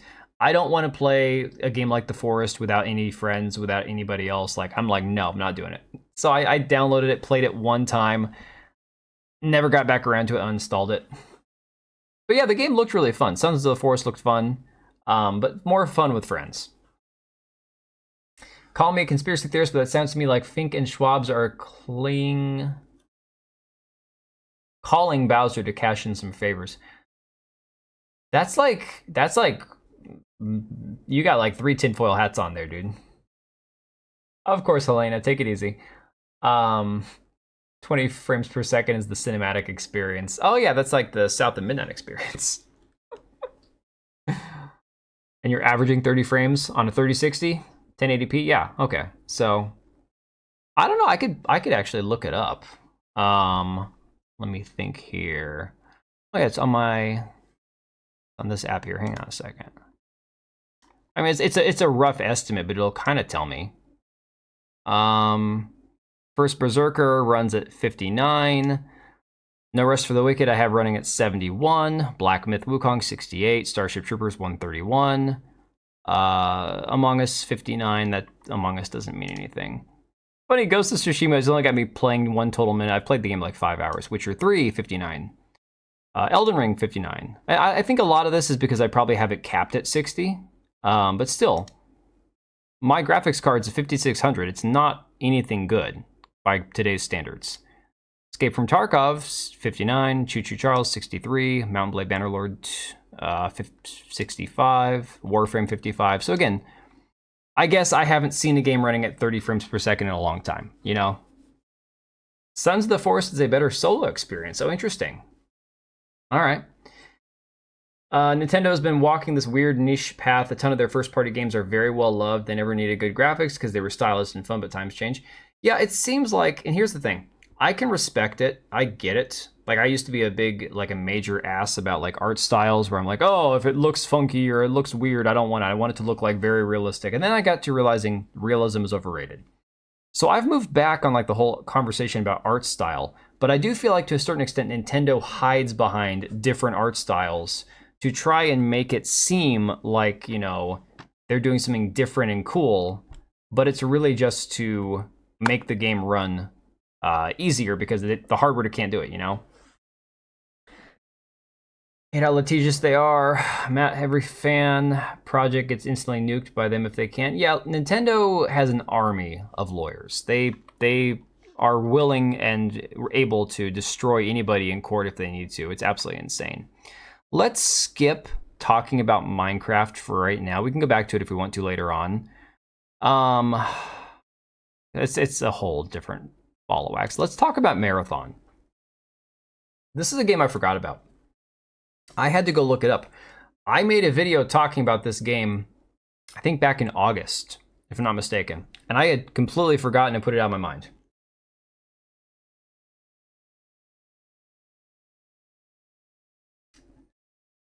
Yeah, you know, Visser, the funny thing is I hated Wind Waker at the time. Wind Waker, up to that point, was the only Zelda game I didn't buy. I actually rented it from Game Crazy, or not Game Crazy. Who do you rent video games from back in the day? Game Crazy was attached to Hollywood Video. Okay, so I rented it through Hollywood Video. And I hated it. I absolutely hated it. Oh, you like this, huh? I'm not so sure I'm seeing it. Her eyes almost are bug-like looking. It's crazy, right? The original Marathon was completely different. I don't know, Oblivion. I am not sure. All I knew of Marathon was what we saw last year when they were talking about it. But this is a article from Forbes saying Bungie's Marathon reveal date and time, ARG results, new art, new videos. It's all happening. You want a remaster of Wind Waker? I hate Wind Waker, but I did master it on the GameCube, but I hate it. Well, why does everyone say that they like Wind Waker then? All I ever see is people like talking about how, oh, Wind Waker was underrated, and it's like, really? Because at the time, I thought I was the only person who didn't like it. Now, Wind Waker had some fun stuff, some cool like gameplay stuff. Like I think they added where you could hide under things to like sneak up on enemies. That was kind of fun. But yeah, I only had the game for 1 day, so I think I played it for like 6 or 8 hours. I didn't beat it, obviously. It was an FPS for the Apple. Okay. There are people downloading this game today. The game's not even out, though. How is that even possible? Unless you mean like, oh, crap. I thought I just turned this thing back on. That's crazy. Did not like that tune shading they did coming off of Ocarina of Time in the sequel, and then they give us that. Well, what's really funny, dude, is the fact that we had Ocarina of Time, which was so good, followed up by Majora's Mask, which I didn't like as much. There were people who loved Majora's Mask, and I was like, Ocarina of Time was one of my favorite games, so for me, personally, Majora's Mask was kind of a letdown. It was cool, it just wasn't the same. I wanted a sequel, a legitimate sequel to the first game that actually like picked up on where the story left off, and for me, it was just too much of a disconnect. But beyond that, then you had Wind Waker, and then you had Twilight Princess, which was really good, and they like aged Link up. They gave him chainmail, made him look kind of badass. And in between those games, you have Wind Waker. It just doesn't kind of fit. New marathon will reroute the past with a transgender IA, right? Those. Oh, man. Wind Waker's like Twilight movies, in your opinion. Everyone hated it, but it was also insanely popular. Boggles the mind. You know, my wife and I, years after the first Twilight movie came out, finally sat down and watched it because I wanted to know what the big fuss was about. We laughed our asses off. We thought the first movie was hilarious. It was so bad that it was enjoyable. But at the end of the day, it was one of those situations where it's like, it wasn't a good movie. We just had a good time laughing at it. Female custodians, and they'll say it was always there. Yeah. All right, so Bungie's Marathon reveal date and time. There was just a weekend blitz of new information about Marathon, including a reveal about when the big drop of information will take place. So let's just go through effectively everything we found and were shown over the last few days. The ARG. Bungie launched what is without question one of the craziest ARGs I've ever seen, and a dedicated team of puzzlers who have been used to doing this stuff with past Destiny content and a shorter one closer to the Marathon reveal worked non-stop through a Discord to unlock a whole lot of content. The puzzles range from finding codes in Vivaldi music to aligning a virtual satellite for information among what was found, artwork like this menacing face. God. This blurry-ass face almost looks like a transgender, oh, who's the bad guy off of Guardians of the Galaxy? The dude that has, like, the hammer thing that he puts the Infinity Stone in. What's his face? Crap, you guys know who I'm talking about, right? This kind of looks like it. Oh, my God. Almost looks at upcoming weaponry in the game. Some blurry weapon icons. Okay. And ultimately, it seems as if they were the ones to unlock the preview release that shows some footage and tells us when the full reveal will happen. That is on Saturday, April 12th at 10 a.m. All right, so here's where we get into some of the stuff about the game, right? Link's Ronan the Accuser, thank you. God, I couldn't remember his name for some reason. Yeah. Which is funny because I really like that character. I thought he was a decent villain. The evil face from the Care Bear movie. Oh my God, you're aging me here. Showing my age right now. Knowing what you're talking about is really bad. That's like, oh my God. Twilight Princess is the sequel, well, the true sequel to Ocarina of Time. Oh, all right, cool. That's probably why I liked it so much then. Oh, they sent me screenshots of that to be clear. They weren't just saying it. Oh, interesting. Problem with Twilight Princess is Midna fans, they're a cancer on the series. Okay, but here's the thing, John. That's the same with any franchise that has shippers and people that get weird about stuff and start making like weird hentai type fan fiction art where they like turn the characters into furries and stuff. You're gonna have that in every genre, every single franchise. Those people exist, right? It's just the nature of how things go. But yeah, Link's Awakening is fantastic. It's just not my favorite. On the Game Boy original, it was definitely top 5. As cool as the Switch version looks and as nice as it plays, I still prefer the old black and white Game Boy just for the nostalgia, fact, whatever. Check Twitter DMs. Well, I'm not opening my DMs in front of everybody. Well, let me test this real quick. How much was this gonna, with my webcam here, how much does this pop up? I'm not gonna test it. I don't want to show who's in my DMs. That's too much revealing information. Nah, to be fair, my top DMs is probably JDA's retarded influencer group that he hasn't taken me out of yet, so. Let's see here. I don't know. None of those would get me into any trouble. I don't have any spicy DMs. I just don't necessarily remember who's messaged me and who I shouldn't be showing on stream here. God, I need to go through and clean up my DMs. Holy crap. Let me see here.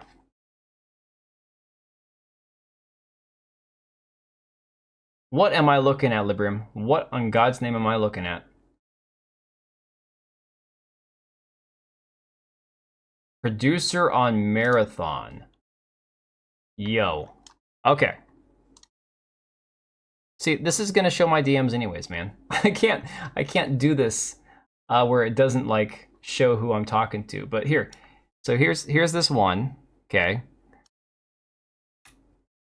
Prince Zizu on Blue Sky.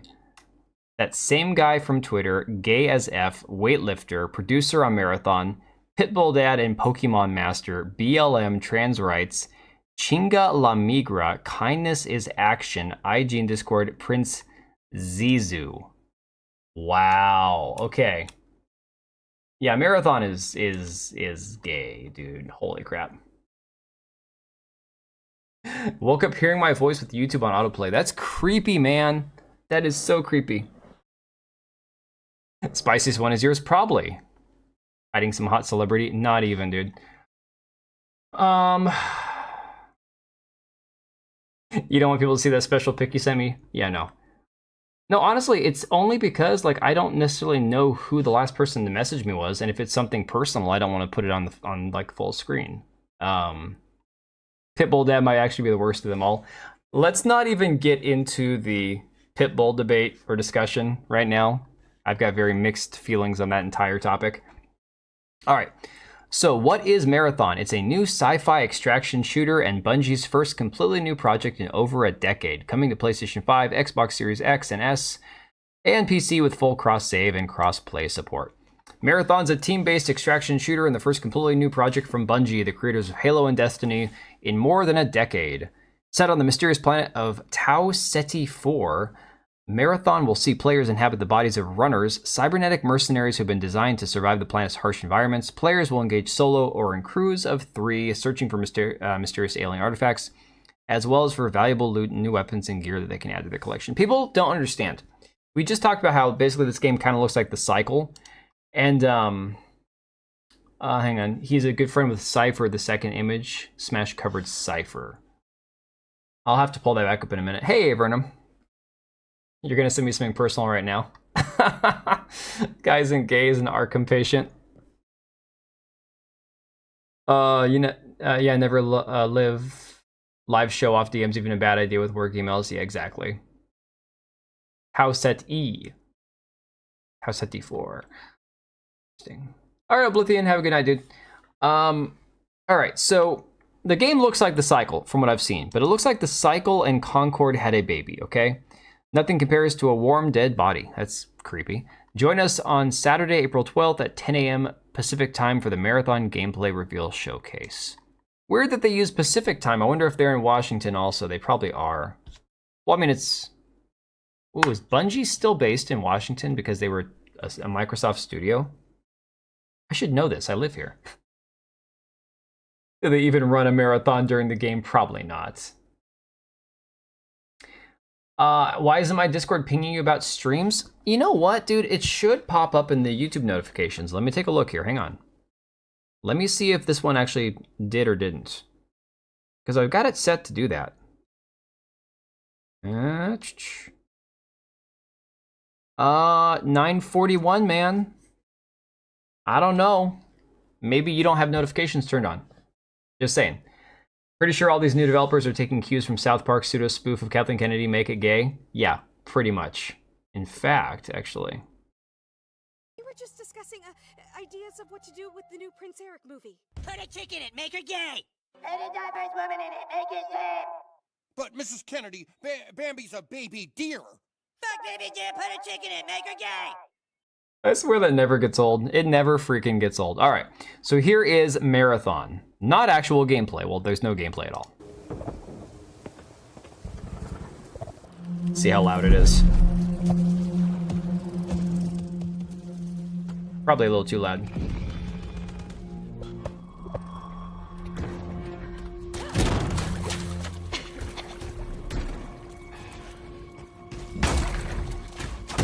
Oh god, this is gonna be pure cringe, isn't it?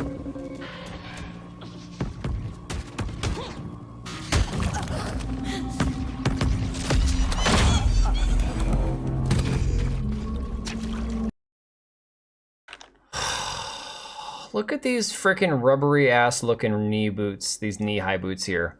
This is gonna be like if Fortnite and The Cycle had a baby.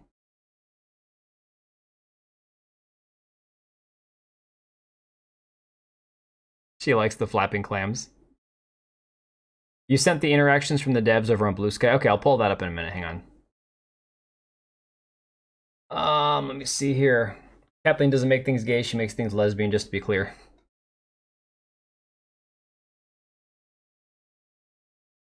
Has to be a female. Well, there's no main protagonist in this, guys. I imagine this is like the cycle, how it was, where you could do different characters. The cycle was different characters. No, you could create your own character, I think.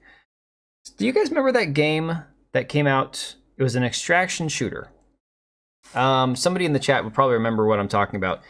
It was an extraction shooter that had to do with like snow and avalanches. You drop in, you do the usual shit, you collect your loot, fight other groups of people. I can't remember which company it was through. I want to say like Epic. It had something to do with snow or ice in the title. And of course, you go, after you're done on the map, you go back to your ship and you extract, and whoever extracts is the winner, right? We have seen so freaking many of these extraction shooters. And it's like, there are still extraction shooters like Hunt Showdown, Escape from Tarkov, games that still do well. But when your extraction shooter looks juvenile and goofy as like freaking Concord,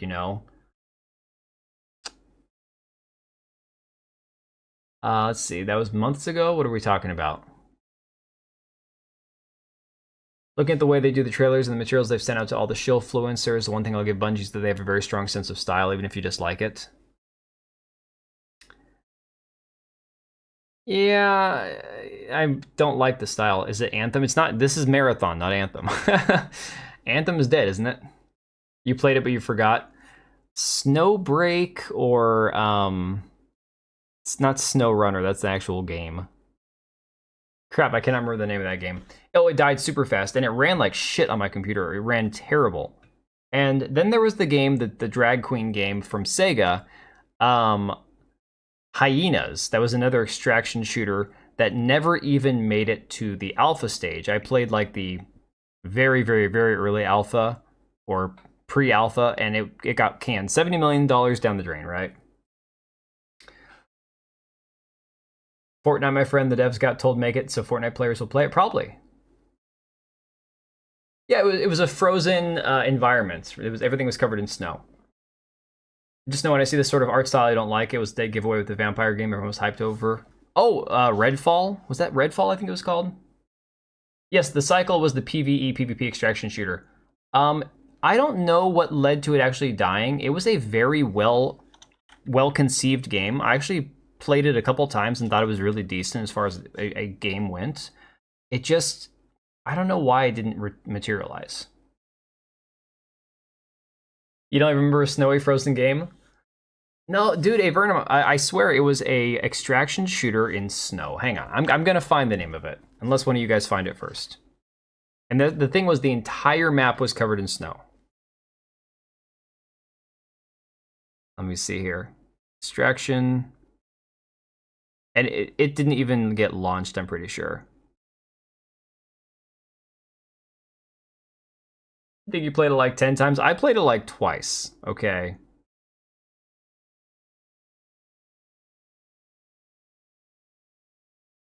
Let's try canceled extraction shooter.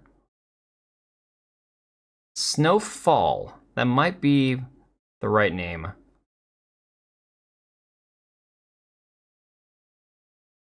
I can't even find it online, guys. That's how crazy it is.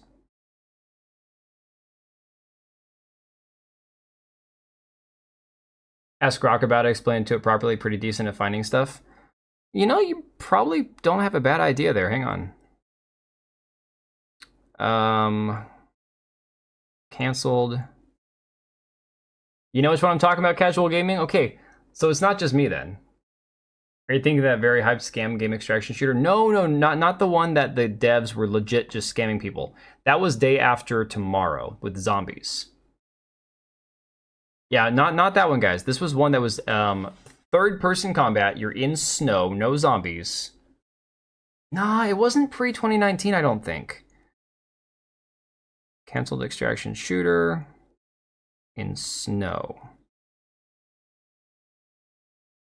Yeah, no, Day After Tomorrow, that was a whole thing.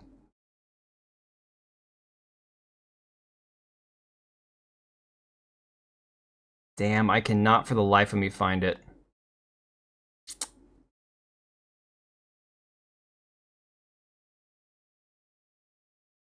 Oh well, one of us will think of it eventually, or we'll just forget this conversation ever happened. All right, let's finish this trip. This little sneak peek.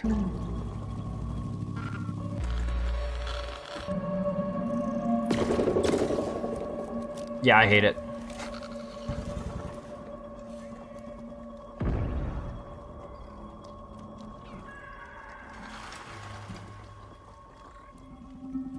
Look at the pink kitty cat, my goodness.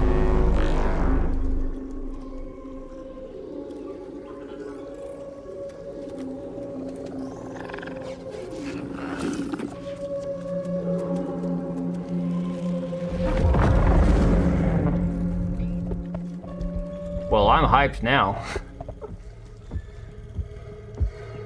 They came and go because everyone wanted a Fortnite Days, clone. Yeah, no, so Marathon, this one just looks like pure cringe. Again, scenery, depends on how they do it in the gameplay. Obviously, you're on another swampy, marshy world, which is exactly like Cycle Frontier. That one, again, the Cycle, you've got animals and, aliens and other players you're trying to survive, attacking you and stuff, and a lot of this kind of environment. I don't think it's Forever Winter. I saw that one popping up. That's just not ringing any bells. You take the rubber kitty? Well, remember, this is not the gameplay trailer, guys. This is just the sneak peek here, not the actual gameplay trailer. This guy here says, all this Marathon talk makes me realize people think extraction FPS have to be generic hardcore military games. Well, it helps. This genre is begging for more exploration and creative takes, a true AAA attempt, not indie. Marathon has a big opportunity to do something special here. Yeah, let's just like burst his bubble. It probably won't. Yeah, Forever Newer is Winter. Scavengers! Thank you. Scavengers, that's the one.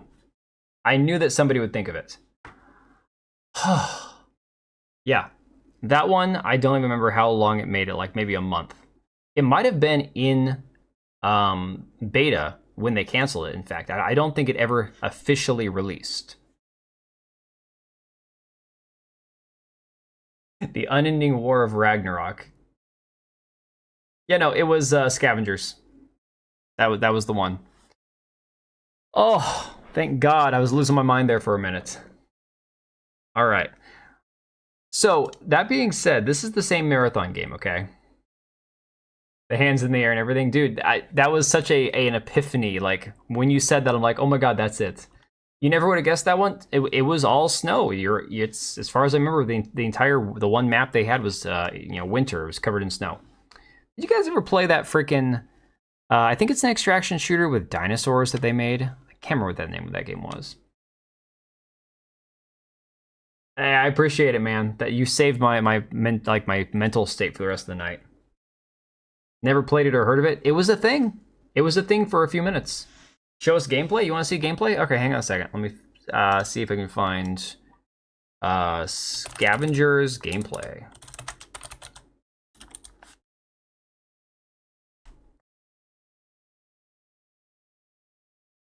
Ah, yeah, Big Fry. Here you go. He got 1.5 million views on this video. Damn. Wonder how his game is going. This Big Fry guy is actually developing a first-person shooter. Let's go with the official gameplay trailer. No, let's just go. This one's more recent, 2 years ago. That got the axe this same year. Here you go. Odds to compete for survival and dominance across a hostile frozen wasteland. It was a free-to-play game that released into Steam's early access platform in April of 2021. Second Extinction, yeah. A release on the PlayStation 4 and the Xbox One. It was an interesting mix of PvP and PvE in this squad-based battle royale, and I remember playing it a little bit at launch, but it was still very early on in development, and I just wanted I don't to give remember it seeing more animals time. in it, though. Now, the game was originally developed by Midwinter Entertainment. What I will tell you is the game ran like absolute garbage. And this was 2 years ago. So my graphics card at that time was only 3 years old. It's a 5600 XT. It's nothing like fancy, but I can play basically every game I need to on whatever lower settings I need to. Even lowering the settings for this game, it ran like dog shit. It was terrible. Absolutely awful. founded in 2016 by former Halo and Battlefield developers.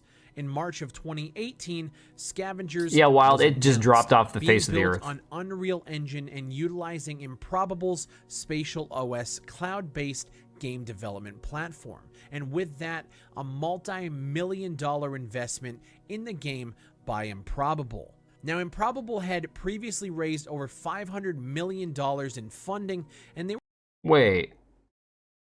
500 million in funding for Scavengers? I never knew this. And they were planning to use a portion of that money to purchase and invest in Scavengers. Keep in mind, this is 2019, and it was coming off the heels of 3 other high-profile games that were using Spatial OS that got the axe this same year. Okay, so the funding wasn't Balsa all for Studios' Scavengers. Worlds Adrift, Spilt Milk's Lazarus, both of which were abandoned in pre-release testing alongside the 1,000-player battle royale known as Maverick's Proving Grounds. Fans of this channel might remember my coverage of that last one. It was not good. The likelihood of this game succeeding, if previous history of other developments were anything to go by, was pretty low. But Scavengers moved forward regardless, developing the game further and inevitably releasing onto Steam in May of 2021. Now, at the time of recording this video, Scavengers had peaked at an all-time high on Steam of 16,712. Not a small number by any means. I mean, yeah, for a free-to-play extraction shooter that nobody had really heard about, that's not a bad number of players. Certainly not going to keep your game alive, that's for sure. You said pre-2019? Well, he said it released in 2021.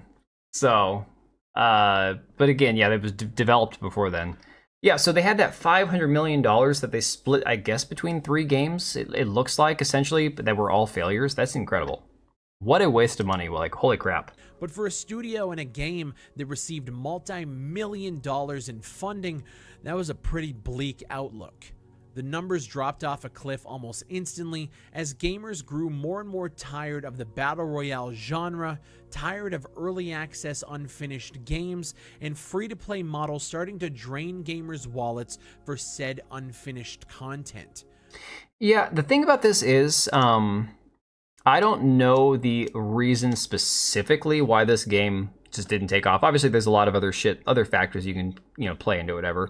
What I will say, though, is when you compare this to, like, let's look at the Cycle. Cycle gameplay, here we go.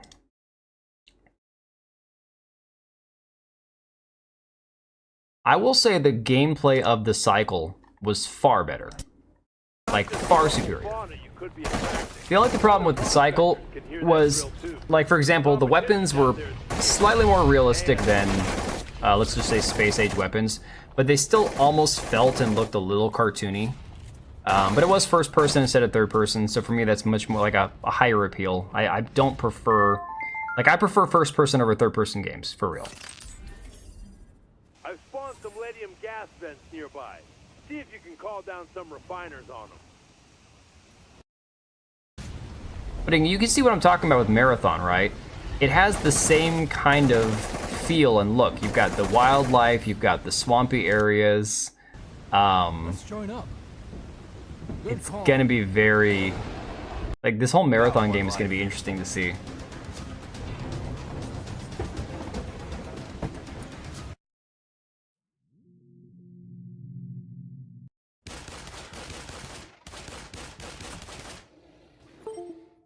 And then something funny, Apex Legends actually ripped off the Cycle a couple of years ago. Because after the Cycle came out with the aliens and all that, the monsters and stuff on the ground, Apex Legends included that into their maps, the Battle Royale, right? Marathon has the dev brand name behind it. Oh, though Marathon has the dev brand name behind it. Librium, that was hard to read. Holy crap. No, they do have that, but still.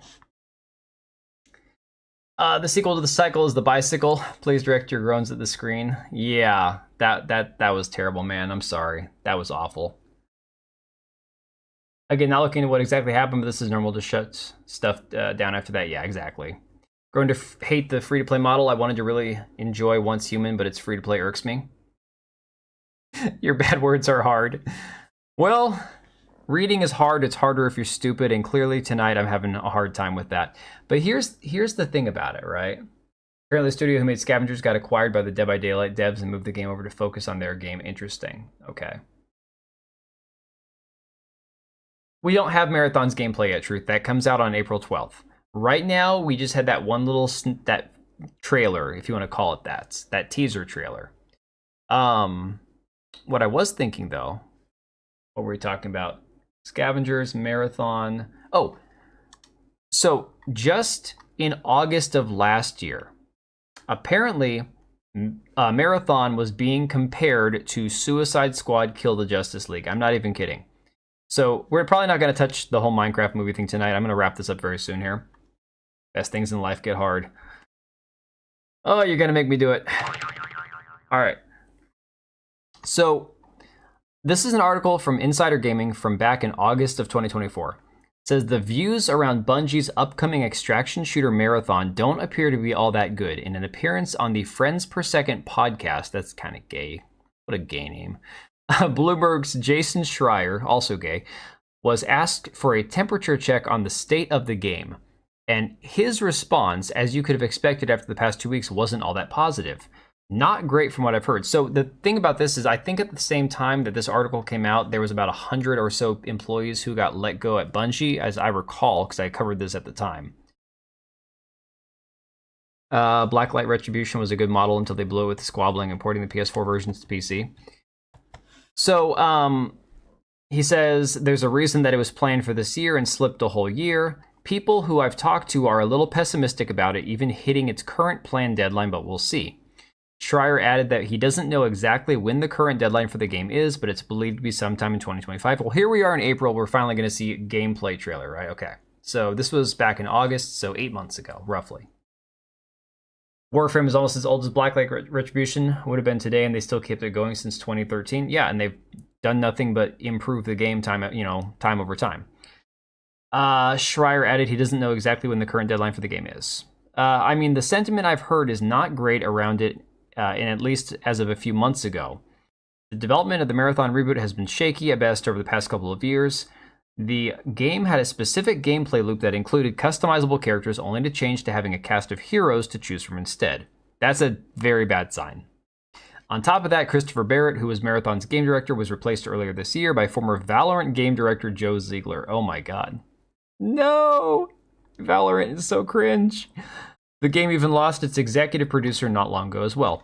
What the article here is missing is the quote from Jason Schreier where he compares Marathon to the situation with the studio to the same that they saw with Suicide Squad: Kill the Justice League, which again basically destroyed the studio. BLR was peak, even with the dumb rent system. I love that game until they botched it for no reason. I never actually played that one. It's around Concord being a failure, so they were careful in what games they referenced, but given they were all tourists, they can't even mention similar games. No, so the quote from Jason Schreier, even though Insider Gaming doesn't have it on here, he straight up says that this could be another Suicide Squad Kill the Justice League situation. So he just kind of said the quiet part out loud, and they just didn't put it in this article. But it's very telling. Oh my god. I am tired, guys. Today was a Monday, I tell you. All right. Let's go ahead, I think, and wrap it up here. You want the TLDR on Minecraft? It made $303 million globally this weekend. I don't know how. I don't know why. It just seems insane. But apparently people like it. People think it's good. Antonio Chavez from Memology says, the movie may be garbage, but the kids are loving it, my daughter included. She can't wait to watch it. It's entertaining, its core audience, and if it succeeds because of that, good job. Kotaku decided to say that the movie is kind of crappy, but it has some fantastic things to say about toxic masculinity. Because apparently Jason Momoa plays a toxic male who's basically doing the whole Napoleon Dynamite thing where his uncle is reliving his glory days in high school and he's just an asshole. And so basically it's addresses toxic masculinity in the movie. I don't know. I feel like Kotaku's trying to get me not to go see it. But anyways, I'm going to go to sleep, guys. I am so tired. It's not even funny. Gonna try to get a good night's sleep. I'm gonna check with Moxie and see if she is free on Wednesday night. I know we talked about it before, but I haven't heard from her this week, so I want to make sure that she is good to go.